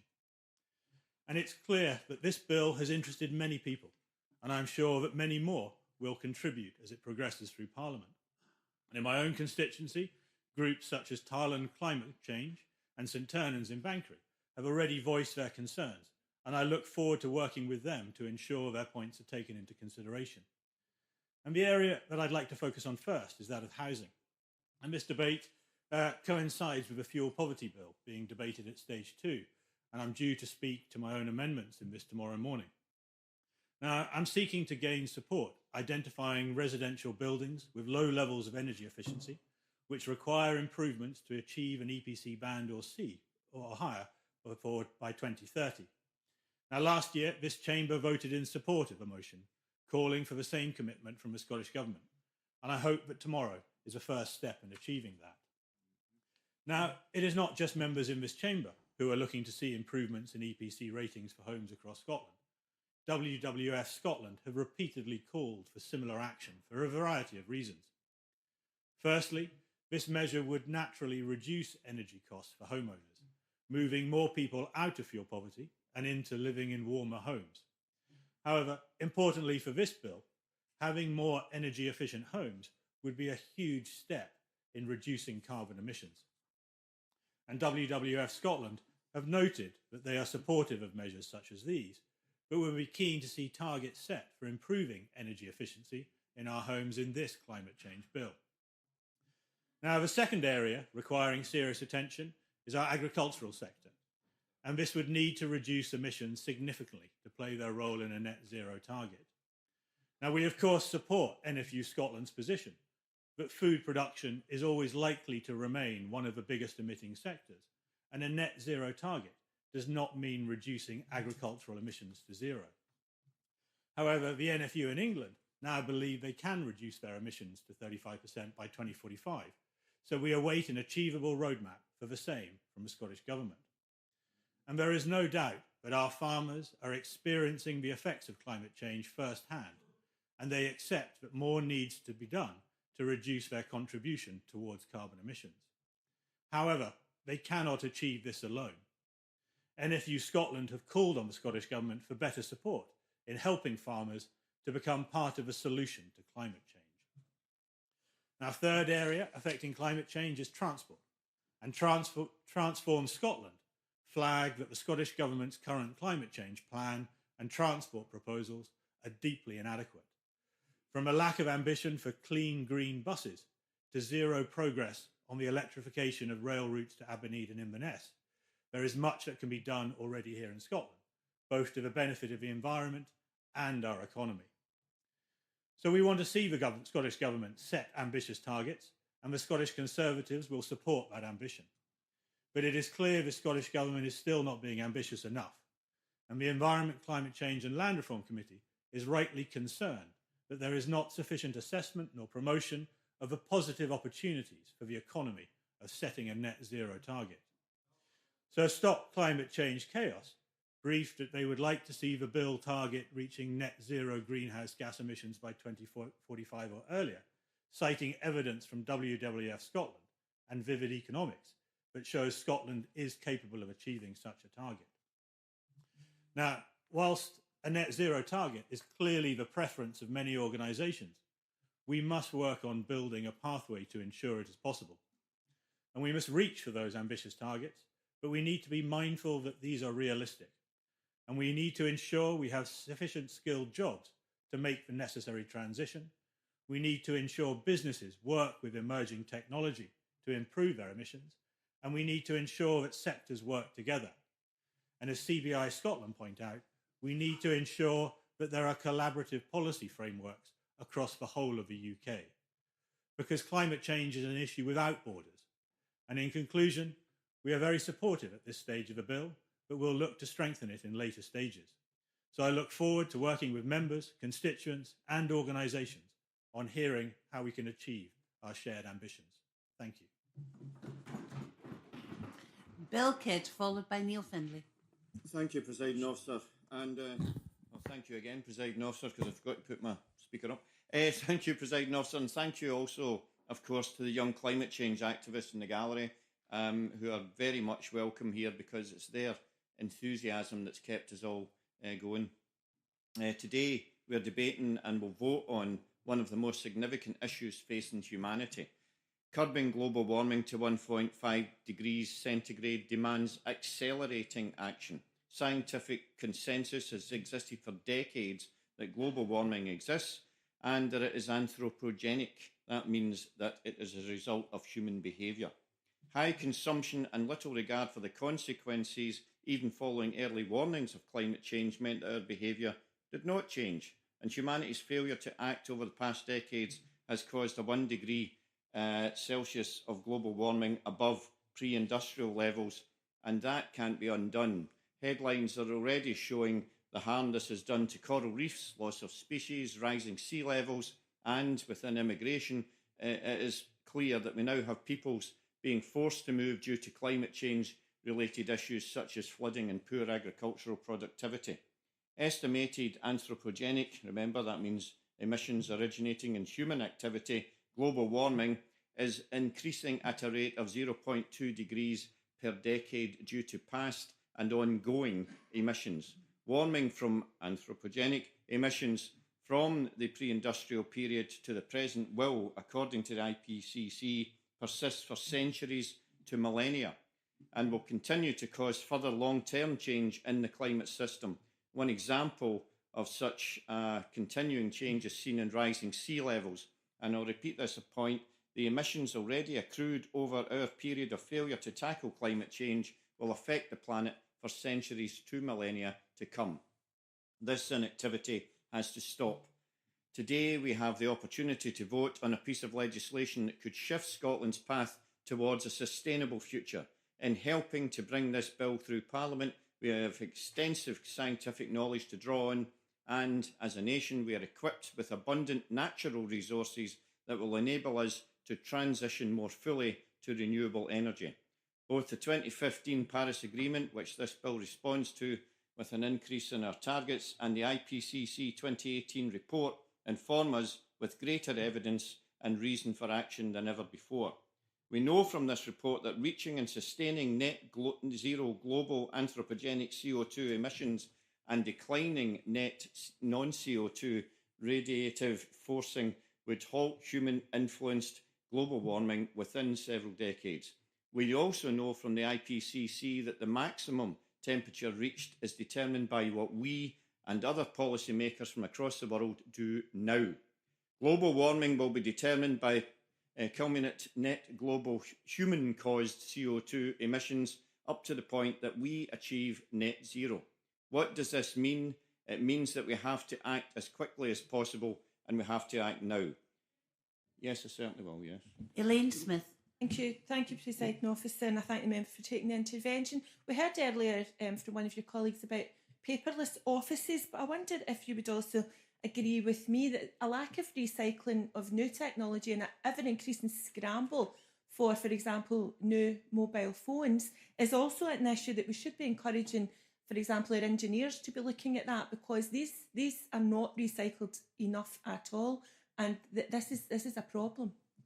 Bill Kidd. Yeah, man, thanks very much to Elaine Smith for that, because she's absolutely right.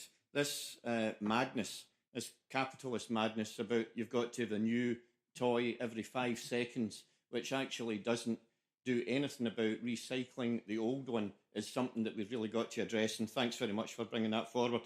Climate change is serious, and it requires cross-party and global action. Everyone, irrespective of political allegiance, needs to back radical and rapid change. The next generation hold us to account, quite rightly. It is on their behalf and on behalf of generations to follow them that we must act. An increasing number of people in Scotland, 7 out of 10, agree that tougher action is needed on climate change. Greta Thunberg, who was mentioned earlier, I think by Elaine Smith, is an incredible 16-year-old young woman who inspired 1.4 million school pupils to strike against climate inaction and has been nominated for the Nobel Peace Prize. Incidentally, I just found out yesterday that she is related to Svante Arrhenius, who won the Nobel Prize for Chemistry in 1903 and was the first person to use basic principles of physical chemistry to calculate the link between increases in CO2 and the Earth's surface temperature. Watching Greta Thunberg's TED Talk, and everybody should, she spoke profoundly about our responsibilities. She commented, "The one thing we need more than hope is action. Once we act, hope is everywhere." That statement has stuck with me, and I think we should not be afraid of action or change. Rather, we should embrace it. It is in this regard that I am pleased with the Scottish Government's quick response to the IPCC report and its commitment to seek fresh advice. I trust that as soon as a pathway towards net zero and curbing emissions to 1.5 degrees is drawn up, that it will be followed. And I believe that this independent advice will be published early next month. I can see I'm near the end here of speaking, hopefully only. So I'm just going to jump to transitions to a sustainable path would, according to the Tyndall Institute, secure jobs in Scotland for at least 2 generations in the renewable energy and related sectors. Improved air quality would be another positive benefit, and we can also use this to tackle fuel poverty by creating energy-efficient homes that are powered by renewable energy. We can be smarter, and crucially, we can use this turning point in history to build a future fit for generations to come. Thank you very much. Neil Findlay, followed by Maureen Watt. Thanks, Presiding Officer, and with all those big words and the history lesson for Mr Kidd, I thought it lifted Stuart Stevenson's speech there, but it was far more interesting than what we usually get. I'm glad he's not here when I said that. Presiding Officer, I came into elected politics after years of campaigning on environmental issues in my community. I saw big, powerful companies exploiting the land around my community to make huge profits from their plans to rip up the countryside for open cast or fill in previously opened up countryside with landfill or take over the land for energy production with little thought or care for the impact on the water, the air, the climate or the community, and certainly with little care for the impact on local people. That was my introduction to political campaigning, and I've retained a strong interest in it to this day. Because I believe that the environment and climate change goes to the very essence of the politics I believe in. It is a class issue, absolutely. And I don't mean that in the way it's depicted in the media, that it's an issue for the chattering classes. It isn't, because it chimes absolutely 100% with the politics that I believe in, the politics with a socialist philosophy. Because in order to address this, we have to show international solidarity and cooperation. We have to deal with people, all people, equitably. We have to use and distribute the world's resources in a sustainable and fair way, ensuring that there is justice for all our people, not just the many, not just the powerful, not just the rich.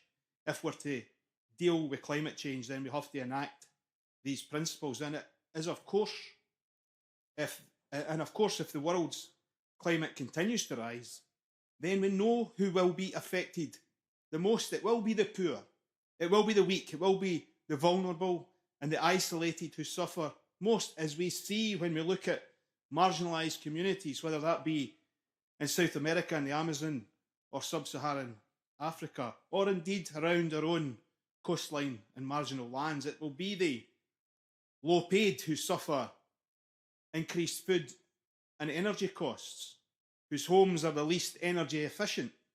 It will be the poor who suffer most from the impacts of air pollution and respiratory illness. It will be the marginalised and the isolated whose land is flooded, eroded, or whose farms turn to desert and ultimately are displaced, homeless, stateless, or become refugees. And what often happens is when war breaks out because of battles over resources or land. That is the reality of the impact of climate change on the most vulnerable people in our society, but societies across the world. Presiding Officer, one of the most frustrating local issues that I've had to deal with over my time in Parliament has been the issue of wind energy. I'm a great supporter of wind energy, but I have watched us waste one of the greatest opportunities that we've had, because I've seen speculators come in with applications for wind farms in communities. One of the latest ones in our area from an Austrian Viscount, putting in speculative applications in the hope that they'll get permission, and very often, and most of the time, they do. But the consequence of that is that every time the turbine turns, the profit flutters off to the boardrooms of Paris or Bonn or Amsterdam or Madrid or Copenhagen, when that money could have gone back into our communities to fund services, to ensure that houses came up to the proper energy standards, to get involved in decarbonisation projects, to ensure that the community then was enthusiastically endorsing the rollout of wind energy. But instead we've hugely wasted that opportunity, and it's almost all been left and exploited by the private sector, when it could have been community owned, it could have been led by the people. Let's not repeat that mistake with the offshore wind as it's rolled out. I asked the Minister earlier about air passenger duty, but she failed to give us an answer. How on the one hand can you claim to support the strongest action on climate change, but at the same time seek to develop a policy that expands air travel? It just doesn't add up. And when will we see a watertight ban on fracking? Because as we know from what Elaine Smith said and QC's advice, we don't have that at the moment. And I have to say to the government, we don't need another consultation on fracking. What we need is a ban that's watertight. That's what we need on fracking. Presiding Officer, much of the relatively easy things have been done on climate change. We now need big ideas. And some of those big ideas may only make small but incremental differences. Scottish Labour wants to see the expansion and regulation of public transport. We want to expand bus travel to become a free service across the entire country. Now, I've heard people criticise us for our ambition. I think if these people had been Come to around close, please. when the NHS started up, they would have said, oh no, Mr. Bevan, that's far too hard. Don't even attempt it. We have to do these things.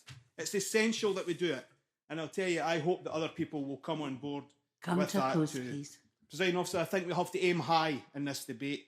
That the plan is there. We put forward changes to make it more robust, and I hope the Parliament as a whole takes a lead.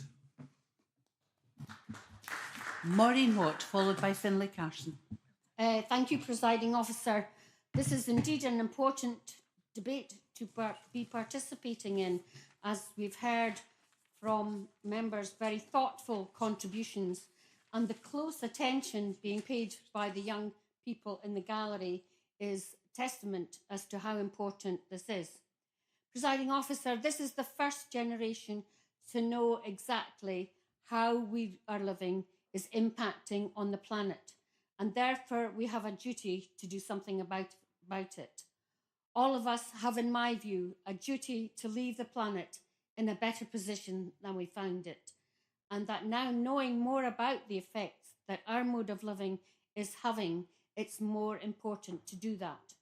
Of course, this information changes all the time, and as there is more research in different aspects of our way of life and in different parts of our planet Earth, so we must, of course, not set our actions in absolute stone, but be flexible enough while maintaining our goals. Many people are involved in this field, constructing various models about how we go forward. And it's the task of government to bring forward proposals which are credible and deliverable, and for all parties to coalesce around these, as the long-term planning required goes well beyond one parliamentary term. They need to be credible because whatever we do, we must take our population with us.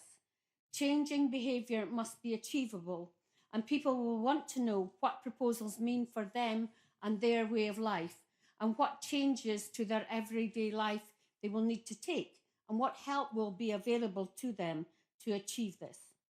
So it's not credible, for example, to expect everyone to become vegan and to ditch their car if they live where there are no buses or alternative forms of transport available. If we tell people that they will not be allowed to fly, they will not come with us, come along with our proposals. So proposals have to be achievable if they are to mean anything and to have a chance of succeeding. Therefore, we must harness the commitment and enthusiasm of our younger generation to encourage older ones to do the change that is required. We need to remind ourselves and our constituents constantly that Scotland is in a world-leading position on climate change already, and our ambitions in this bill are being watched carefully worldwide. It's not often that devolved legislatures are invited to contribute in climate change conferences, as our FM and Cabinet Secretary have done frequently, and to have discussions in the media between our own First Minister and world leaders in the field, such as Al Gore. Can I say, Presiding Officer, that I'm also proud that Scotland will not use carbon offsetting, which I find personally to be not very ethical. Other countries already have their own problems to deal with. As Elaine Smith, we have seen the recent terrible flooding in countries in southern Africa. And the fight against the effects of climate change is a moral responsibility for Scotland. But we are fortunate here in Scotland to have academic and engineering expertise, and also taking into account our outstanding natural resources. We have the possibility of meeting our climate change targets and seeing it as an economic opportunity, not just a threat. Many of our young people now want to work in the fields which advise companies on their climate change responsibilities and how they can change their practices to meet those, and also their corporate social responsibilities in this field. My own daughter, for example, works in this area, and the work is increasing exponentially. Several members have mentioned the agricultural sector as a high emitter of carbon emissions. The sector is already doing much to reduce its carbon emissions, and because of the nature of most of the land in Scotland, it is likely to remain an emitter, but it can also be a huge source of greenhouse gas removal, such as in tree planting, soil management, wetland and peat protection and restoration. And as Professor Andy Kerr, the Executive Director of Edinburgh Centre of Carbon Innovation, said in evidence to the committee, overall, we are not worried so much about exactly which sector emission reduction comes from. The issue is more about whether we are delivering on them overall. So it's important that there is a greater, wider debate and honesty around these issues. And we, as I said already, we're fortunate to have the expertise, including the work of the Centre of Ecology and Hydrology and the James Hutton Institute in my own constituency and their Crop Research Centre in Dundee. And it's important that under this bill, as we have done, we maintain our fair share of all international aviation and shipping emissions in our targets, and no other countries does this. It really was an ill-judged attack of Patrick Harvey this afternoon on the oil and gas industry, and it should be noted that Scotland's already meeting its world climate change targets while supporting a strong and vibrant Come to a close, please. domestic oil and gas industry. I'm in my last minute. Miss Watts, just closing, And Mr. Harvey. the Just Transition Commission was established to advise Scottish ministers on the manner of transitioning to a low-carbon economy. Presiding Officer, I support this bill proceeding, and I look forward to Scotland maintaining its position as a world leader in climate change. Finlay Carson, followed by Stuart McMillan. Thank you, Deputy Presiding Officer, and I refer members to my register of interest and my membership of the NFUS. I'm delighted to be speaking today's Stage 1 debate, both as a member of the Clare Committee, but also as a former farmer and now the Scottish Conservative spokesman on the natural environment. And I wish to share the sentiments of other members in thanking the clerks and the stakeholders who have provided evidence during including the young climate change activists who have been with us today and outside the Parliament. However, I must go along with other committee members and express my frustration and disappointment at the failure of the Scottish Government to respond timorously to our report. 24 hours is far from enough time to respond constructively.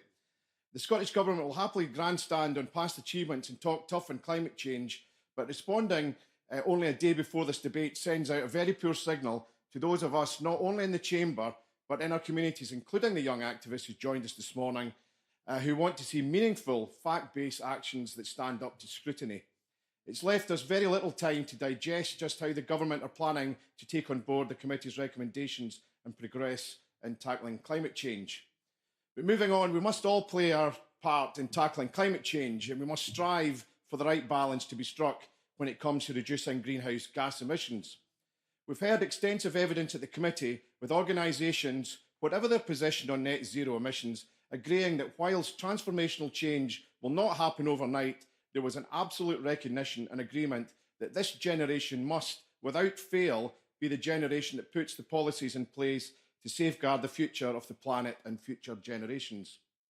I believe that our report responding to the draft bill has taken the correct science and evidence-based approach to understanding the drivers of climate change, its impacts and future risks, and how we can reduce emissions. This science-based approach will give clear direction in setting targets and ultimately achieving a net zero target when the science shows the pathway. In light of the recent IPCC report, both the UK and the Scottish governments have written to the Committee on Climate Change for further advice on setting potentially more ambitious emission reduction targets. I sincerely hope that a scientific pathway to net zero can be identified and that we can have options to take the right pathway to achieve this. There is also a case to be made for stretch targets to encourage investment and innovation to go further. I look forward to that report being published on the 2nd of May and to further scrutinising the advice and evidence at the Clear Committee. And I hope the government will allocate the appropriate time needed to ensure we have good, robust legislation that gives us the right choices and makes sure the right choices are taken for Scotland in the global environment. By right choices, I mean policy decisions that consider the wider implications of policies. For example, ensuring that displacement of production does not occur, pushing demand-driven production to other parts of the world where the impacts are actually more damaging. For example, a forced reduction in livestock production in Scotland would only result in the demand for meat being met by increased imports, potentially from South America, for example, resulting in further reduction of our invaluable rainforests. The right choice in this case would be accelerated and increased investment to improve animal husbandry and grass and feed production that enhance a more efficient production, which will arguably have a greater impact on reduction of greenhouse gases. We need to change the narrative when it comes to agriculture and land use. Far too many people take the lazy option, particularly when it comes to non-meat eaters, the vegan and vegetarian brigade, that portray agriculture as the villain of the piece, when indeed science suggests to a great extent that it can be the solution. But I believe that innovation and technology can be not at the heart, only at the heart of emission reduction targets, but the heart of a new, revived and economically sustainable agricultural industry. We must seize new opportunities, and I call on the Scottish Government to take a greater emphasis on developing new technologies and give a clear commitment to change what will drive private investment and accelerate change. Certainly. Mark Ruskell. Tried Greg's vegan sausage roll, and perhaps he might want to acknowledge the fact that consumer trends are towards reducing meat consumption. Surely he recognises that creates an opportunity for Scottish agriculture to respond to that through horticulture products and through better quality meat, but less of it being sold. Finlay Carson. Well, I think when we're looking at picking low-hanging fruit, I think turning the whole of the Scottish nation into vegetarians is probably one of the last options we need to look at. Jim Skia of the IPCC said there's a clear need for research and development to land management, bioenergy, carbon capture and storage, and afforestation to set long-term direction. And there are many technologies and actions we can take now and make quick gains. Government can create an economy which can seize that low-hanging fruit. So the need for action is not lost in the public, with a poll conducted by Stop Climate Chaos Scotland ahead of this debate showing that 1 in 3 Scots are more concerned with climate change than they were a year ago, as well as almost 80% of respondents were either more concerned about climate change or as they were 12 months ago. The poll also highlighted that 7 in 10 Scots support taking tougher action to reduce emissions and transport food and homes. Come to a close, please. Change. Presiding Officer, as a member of the Clear Committee, I would like to stress my support for this bill at decision time today, as it marks an important step forward in tackling climate change. We should not rush this process through, and the Cabinet Secretary's response to Stage 1 hints at wanting to have a Stage 2 debate before summer recess. Again, that strikes of not taking action. We can't afford to squander this opportunity. Climate change can be an issue that this Parliament cannot take without looking at leaving a positive legacy for future generations. Can I stress to members that come to a close means come to a close? Stuart McMillan, who is the last speaker in the open debate. Thank you very much, Presiding Officer, and I will do as I'm told. Presiding Officer, I generally am pleased to be speaking this debate to discuss one of the most pertinent issues of our time, and that's climate change. Few reasonable people could actually genuinely argue that climate change is not something that requires immediate attention. However, unfortunately, around the world, we do see people making baseless arguments to fit their own political agenda. Nothing has highlighted this more than President Trump pulling America out of the Paris Climate Agreement. Now, it would be easy to stand here and criticise instances around the world of policymakers or leading businesses, of people denying or ignoring the extent of the environmental crisis facing our planet. However, we can only directly control what we do here in Scotland and through this Scottish Parliament. And I believe that we generally are making positive strides forward, but there is still more to do. Now, the report in front of us from the committee, I very much welcome, and there was a bit certainly in the exec summary that I thought was extremely accurate, and that was this aspect, this quote. It was climate change is an intergenerational justice issue, and the committee believes we need to act now to help future generations inherit a world that is sustainable. Now, I don't think anyone can argue with that. Now, it's only within the last 20 years or so that I can really remember anyone talking about recycling. 20 years ago, everything seemed to go to the same bin. It went to landfill. And the recent BBC documentary about waste dug up a site previously used for landfill in the 1970s. Plastic items and clothing had not degraded at all. Now, the onus is on us all, not just to recycle, but to reuse. Now, we do live in a materialistic and disposable society. Instead of continuing to use older items that begin to show their age, we bin them and buy something new. Now, in 1985, I studied in Germany. I studied in Dortmund, and I learned a lot about my time studying there. But certainly, it was the first place I actually went to, and recycling actually took place. Whether it was glass, whether it was newspapers, or plastic. And when I came back home, that just did not exist in Inverclyde and certainly in Scotland. Now, the price of many items of clothing these days, it makes the process so easy and affordable just to ditch it. However, continuing to transport these vast quantities of products to Scotland comes also at an environmental cost. Now, many of these items come from the Far East, from countries like China, Vietnam and Thailand, and to import items from these countries across the oceans has a massive environmental impact, and we are all guilty as we do consume these products. Now, across Scotland in 2017, for the first time, we actually recycled more than we sent to landfill. Now, I think that's progress and I welcome that, but at the same time, it's taken a long, long time to actually get to that point. Now, I think it's very fitting that in the same week, the Scottish Parliament debates both climate change and also transport, as both intrinsically are linked. Now, last year we saw rail travel increase yet again. However, disappointingly, we've seen a drop in bus travel. This Scottish Government has doubled its investment in infrastructure to support cycling and is also working to increase charging points for electric cars. Now, it's at this point, I want to touch upon something that's regarded in the IPCC report, where it touches upon all businesses and individuals have actually got a part to play. Now, I generally welcome an announcement last week from a business in my constituency, it's McGill's Buses. They've invested a further £4.75 million on 26 new buses, meeting the new ULEV standards. That's a £24 million investment over the course of the last 5 years to actually improve their environmental impact. This touches upon a point regarding Mr. Burnett. Unfortunately, couldn't take my intervention earlier, but it's crucial that actually everybody has that part to play.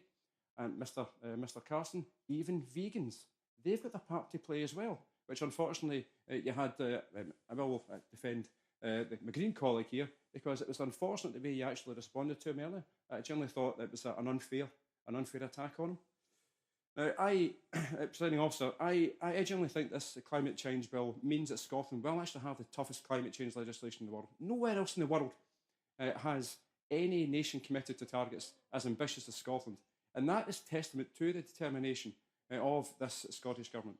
Now, by 2030, Scotland will cut emissions by 2/3, and unlike other nations, we will not use carbon offsetting where other countries are paid to cut emissions for us to actually achieve our goal. And I very much welcome that.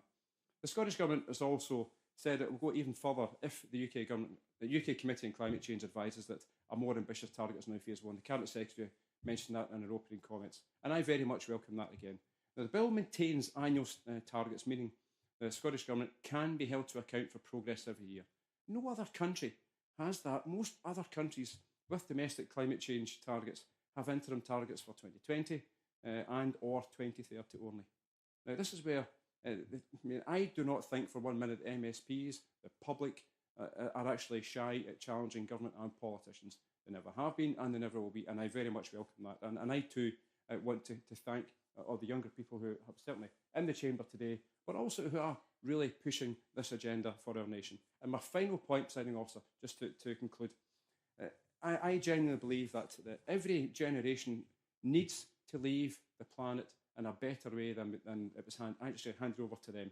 We don't own the planet. We are merely custodians of it in our time here. Thank you very much. Thank you, Mr. McMillan. And we move to the closing speeches. Very tight in timings. Alex Rowley, no more than 6 minutes, please. Thank you, Presiding Officer. And like others, I would want to firstly thank Gillian Martin and the committee for the work that they have done on producing this report today, which at stage one we obviously will support. I would like to focus perhaps on a couple of areas. Further consideration is needed on the possibility of establishing an independent Just Transition Commission underpinned by statute. I do hope that the government will take that quite seriously and look to establish that just transition, because if we are going to make progress, Liam MacArthur spoke about the low-lying fruit that had been picked so far, and that's true. Whilst we've done well, the closure of Longannet Power Station, for example, was a big contributor to that success. And if the next stage is going to be much tougher, and if we have to achieve the target and hopefully a net zero target, then we need to ensure that there is a just transition. And I have to say that the evidence today shows that I think the Scottish Government sincerely need to do a lot more work. Transform Scotland say that transport in Scotland is Scotland's largest source of emissions, where there has been almost no progress since 1990. While other sectors of the economy have made progress, there has been a failure to decarbonise the Scottish transport sector. And they talk about Scotland's fastest growing emissions source, which they say is aviation. Now, while Neil Findlay earlier put the question to the Cabinet Secretary and asked about airport departure duty and the fact that the SNP government have a policy of cutting that by 50% and getting rid of it completely, it just does not sit as joined up government.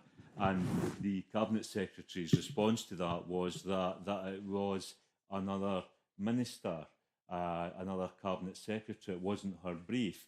But it does highlight the lack of joined up thinking and joined up government when it comes to these issues and when it comes to a just transition. Alexander Burnett talked about he talked about housing and fuel poverty. The fuel poverty bill that's making its way through right now, in my view, lacks ambition. It lacks clarity on how they're actually going to achieve some of the objectives, like being able to get energy efficiency ratings built into, for example, the private rented sector. But again, we don't have the detail of how we're actually going to take that forward and how we are going to pay for what's needed to be done. So I do say that if we want to take people with us, then we need to create the opportunities and the jobs. And so far, there has been a failure. Burnt Island Fabrication have now in a position where it's unlikely that they're going to get any of the jacket work for the latest round offshore renewables. And that's a tragedy when most of this work is all getting done abroad. And you can imagine how the workers in there and the unions that represent them feel about a just transition. So the Scottish Government need to do far more. As Neil Findlay also pointed out, there has been such a missed opportunity.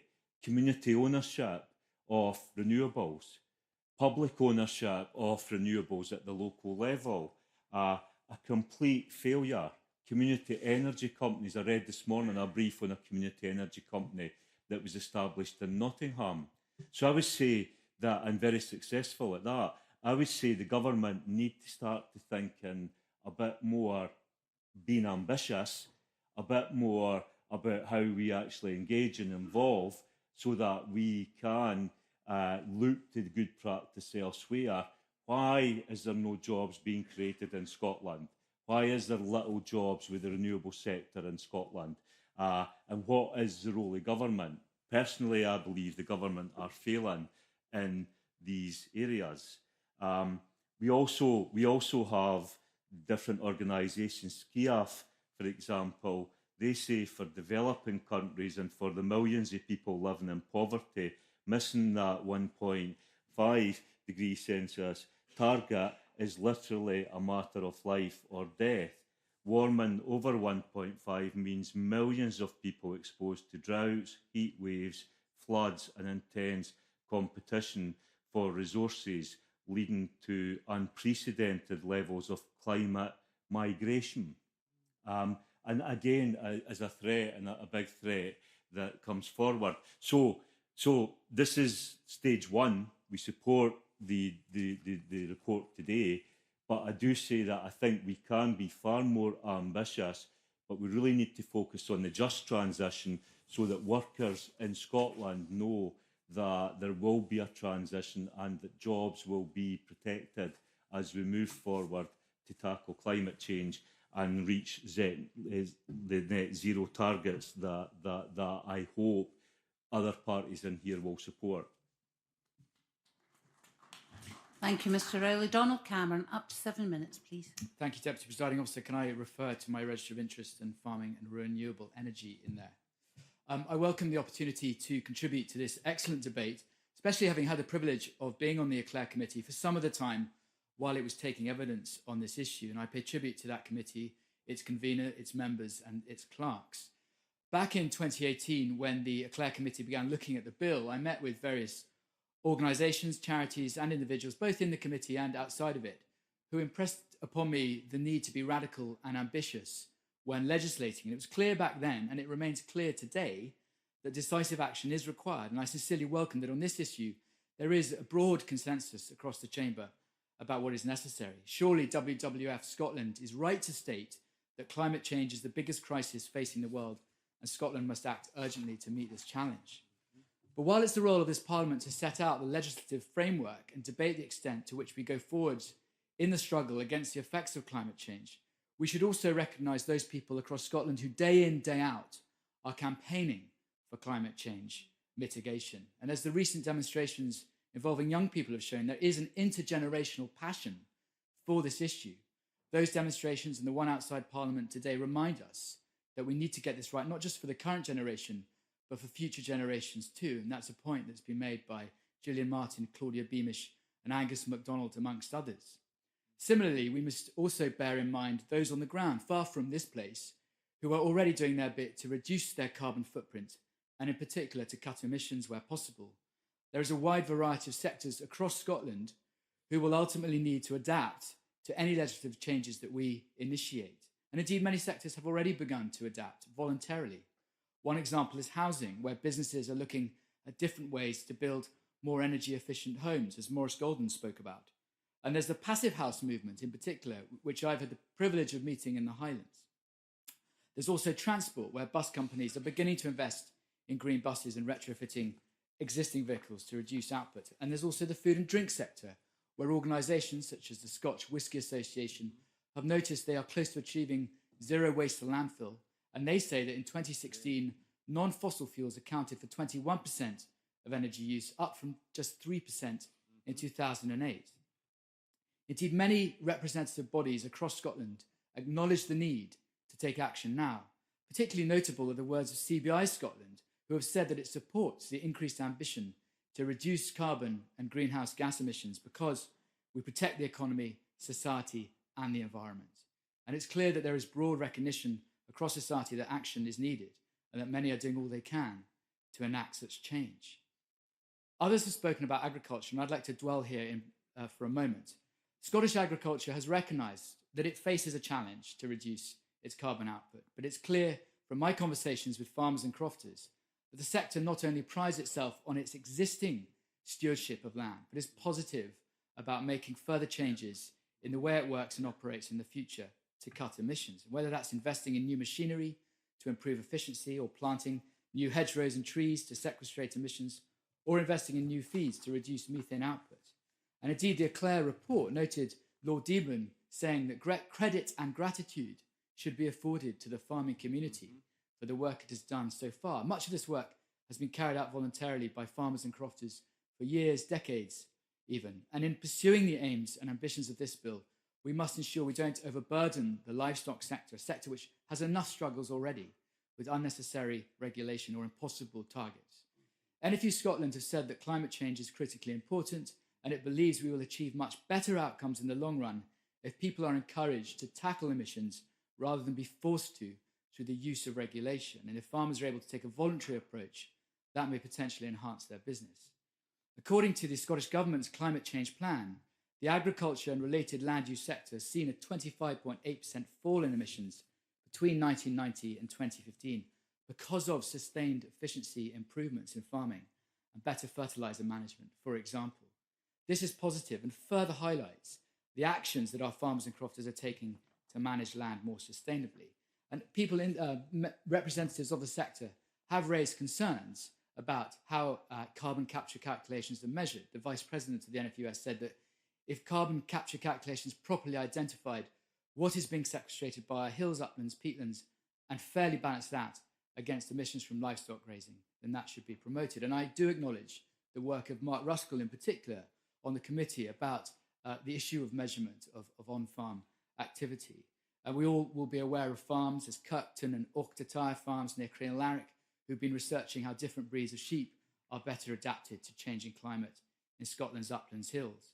Or Langton Lees farm in the Borders, which has sought to install new turbines to exploit the fact that they face a westerly wind and have invested in a slatted shed, which has meant a reduction in the amount of tractor fuel required to bale, gather and haul straw back to the farm. These are just some real-life examples of how our farmers are rising to the challenge of reducing carbon output. And I want to briefly turn to another point, which others have made, and that is how the changes that we make can help some of the poorest countries around the world.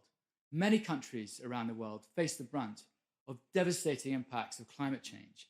And it's not only our duty to make changes, but it is a moral responsibility too. Neil Findlay was absolutely correct when he said that it is an issue about international solidarity and the effects of climate change on the poor, and that those who will suffer most will be those least able to bear it. I had the pleasure of taking part in SCIAF's We Box campaign launched last month with others in this chamber, and the funds raised from that and other activities that SCIAF run all year round help support projects such as Climate Challenge Programme Malawi, which supports communities affected by climate change. So in closing, Deputy Presiding Officer, the Scottish Conservatives support this bill at stage one. We recognise the need to act and be ambitious. We believe that actions to limit global warming should be focused on those that provide for jobs, innovation and investment in technology. Before we can set a net zero target date, an identifiable pathway needs to be outlined to zero emissions and the potential consequences understood. And we must do all we can to meet the calls from the IPCC to limit global temperature rise to 1.5 degrees Celsius and curb the devastating effects of climate change for future generations. I call Rosanna Cunningham to wind up in the debate, and 9 minutes will take us to 3 minutes to 5.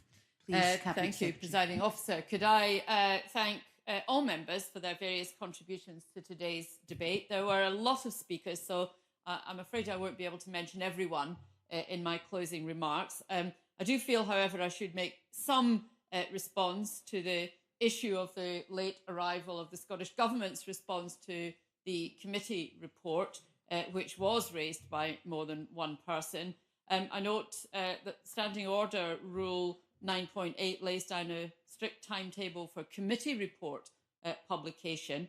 There is indeed a protocol for government response, but people reading that protocol would discover that it actually goes so far as to allow for post-debate publication, which I'm sure would have had me getting even greater pelters than I've had this afternoon. In an ideal world, there would have been more time for us to make the response, but it was a very large report with a lot of recommendations, and sadly, there just wasn't enough time for us to be able to do it earlier than we did. Now, a number of strategic issues came up more than once, and I'd like to pick up on some of the key themes. Firstly, I appreciate that the Scottish Government's evidence-based approach to target setting has led to a somewhat unusual situation now, where we are awaiting further advice from the CCC at the time of the Stage 1 debate. I don't think any of us would have wanted to have been in that position, but that is where we are. It is right that Scotland responded quickly with legislative proposals in response to the Paris Agreement with the introduction of this bill. We are one of the first countries to have done so. Not that you would notice from the tenor of the debate. It is also right that we asked for updated CCC advice in light of the new evidence in the IPCC special report. Clearly, we now need to wait and see what the CCC advice is on the 2nd of May. The Scottish Government will act quickly to amend the bill if the CCC say even more ambitious targets are now credible. And I will keep Parliament fully informed of our response. In my opening statement, I emphasised the importance of Scotland's evidence-based approach to tackling climate change.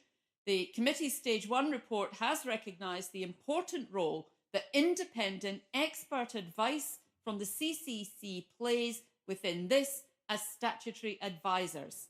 The Scottish Government is mindful of a wide range of other evidence too. Last month, I had a good meeting with Vivid Economics, the authors of the recent WWF Scotland Commission report on pathways to net zero emissions in Scotland. This report drew on 2018 work from the Royal Society on greenhouse gas removal technologies. Both reports have become available since the CCC last provided advice on Scottish targets, and I have to say that I'm very grateful to both organisations for their positive and constructive contributions. I also recently visited the Green Cow facility at Scotland's Rural College to learn more about research and innovation around climate-friendly farming. And of course, the Scottish Government is proud to be hosting the meeting in Edinburgh this week of the world's leading climate scientists as they prepare the next IPCC review reports. I'm listening carefully to all credible sources of evidence, but Claudia Beamish referred to the government waiting for the approval of the CCC, somewhat overlooking the fact that the CCC is embedded in the 2009 Act as our statutory independent scientific advisors. Those calling for us... Yes, of course. Claudia Beamish.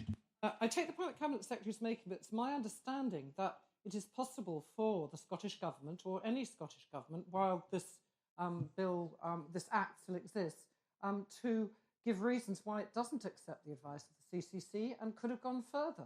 And indeed, it didn't accept all the advice on the climate change plan. Those calling for us to go beyond the advice of the CCC, and there have been a few in this chamber today, must consider what that would mean for an evidence-based approach more widely when it comes to targets.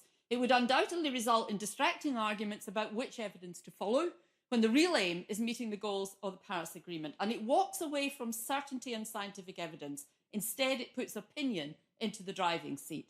We all need to act if the Paris Agreement goals are to be met. This means not only all countries, but all communities, individuals and businesses. And there hasn't been much said about businesses this afternoon, so I do want to say something about that. Some are leading the way. I recently met with one major global firm whose Scottish operations have reduced their emissions by 35% since 2010. These efforts have also helped them to save money. An example, they established a behaviour change scheme for staff which allowed an individual worker to identify energy wastage from the programming of equipment, which was then addressed not only in that one plant but across others using the same equipment. One example of practical action from businesses. There are many more, and I have asked them to go out and make that point to their colleagues in other business areas as well, and use the example of what they've done in that positive way. Scotland has halved its greenhouse gas emissions. We should all be very proud of this world-leading achievement. This bill will provide the framework to deliver the second half of the decarbonisation journey all the way to net zero. The opportunities and challenges of the second half of the transition will, of course, be very different to those we have experienced so far. What remains unchanged, however, is the value of political consensus. I entirely appreciate the level of interest and expectation around the next climate change plan. Once we have the CCC's updated advice, we'll look again at the current plan, which will need to be reviewed after the bill.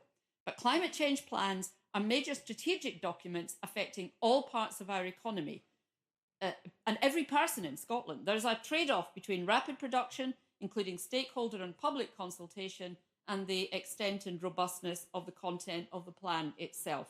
If I may turn to the issue of costs mentioned by John Scott, amongst others, future governments will decide what actions to take to deliver the targets, the costs of which will be affected by future scientific understanding and the availability of technology. It isn't reasonable to expect to be able to describe these future costs with accuracy. Indeed, and in any case, as Stuart Stevenson interjected, the cost of not tackling climate change will be greater. It's also vitally important that the remainder of Scotland's decarbonisation journey is fair for all. The government is committed to a transition that continues to bring together our social, economic and climate objectives, and in which no one is left behind, raised by a number of members, including Claudia Beamish and Alec Rowley. The Just Transition Commission we have established has been tasked with providing the Scottish Government with practical advice on how to maximise the opportunities and manage the challenges of decarbonisation in relation to fair work, tackling inequalities and poverty, and delivering a sustainable and inclusive labour market. And the Independent Commission, chaired by Professor Jim Skee, started work in January and will advise on how to shift to a carbon-neutral economy in a way that is fair for all. The committee has asked the Scottish Government to further consider how the bill can reflect our commitments to a just transition. Following the separate debate on this in Parliament in January, I can confirm that we are giving this further consideration, and I will provide an update to Parliament before Stage 2 begins. The committee has asked the Scottish Government to give further consideration to the possibility of setting sector-specific emissions reduction targets. We will do so and provide an updated response once the CCC's advice is available. But once again, I need to remind members of multiple interconnections between sectors, which sector targets could make substantially more difficult to factor in to the detriment of overall success. And this is particularly the case with agriculture, mentioned by a number of members, where the inventory does not reflect all that farmers do to reduce emissions, and data revisions can have a disproportionate effect on specific sectors as well. Our current view remains that the existing framework of economy-wide targets is working well and provides the necessary flexibility to respond to changing circumstances. To conclude, Presiding Officer, this is a vitally important bill for every person, business and community in Scotland. The bill strengthens Scotland's place as a world leader in tackling the defining global challenge of our time. It sets the most ambitious targets of any country in the world and ensures that these always remain under review. It further strengthens our already uniquely rigorous framework of accountability around the targets. It will effectively support action over the years and decades to come as Scotland delivers net zero emissions as soon as possible. Thank you, Cabinet Secretary. That concludes the debate on the climate change emissions. Point of order, Mark Ruskell. Thank you, Presiding Officer. The protocol between the Parliament and the Government in relation to the handling of committee business sets out in paragraph 41, and I quote, that the Scottish Government should normally respond to any committee report not later than A, 2 months after publication of the report, or B, where exceptionally the debate is to be within 2 months of publication, a week before the Chamber debates the report. Members received the Government's response to the Stage 1 Committee report on the Climate Bill at 12:43 p.m. yesterday. This gave us barely 24 hours to read and digest the implications of the Government's response ahead of this afternoon's debate on this critical legislation. No letter was issued to the committee to explain the nature and reason for the delay. Presiding Officer, can I ask for your advice on whether this protocol has indeed been breached? And if so, what your advice is to the Government and Parliament on this matter? Can I thank the member for advance notice of the point of order? I would also note that the issue was raised at a meeting of the Parliamentary Bureau earlier today, and I believe the Cabinet Secretary referred to it in her concluding remarks. It is the case that a protocol does exist covering the issue of how the government should respond to committee reports. The protocol covers best practice. However, it also covers the circumstances in which the government is not able to respond to a committee in good time and has to respond on the day. I believe that's the situation the government have found itself in. I would suggest that the member pursues this matter, or the committee, in fact, pursues this matter with the government directly. But I would thank him for the point of order, and I'm sure the government have noted the point he makes.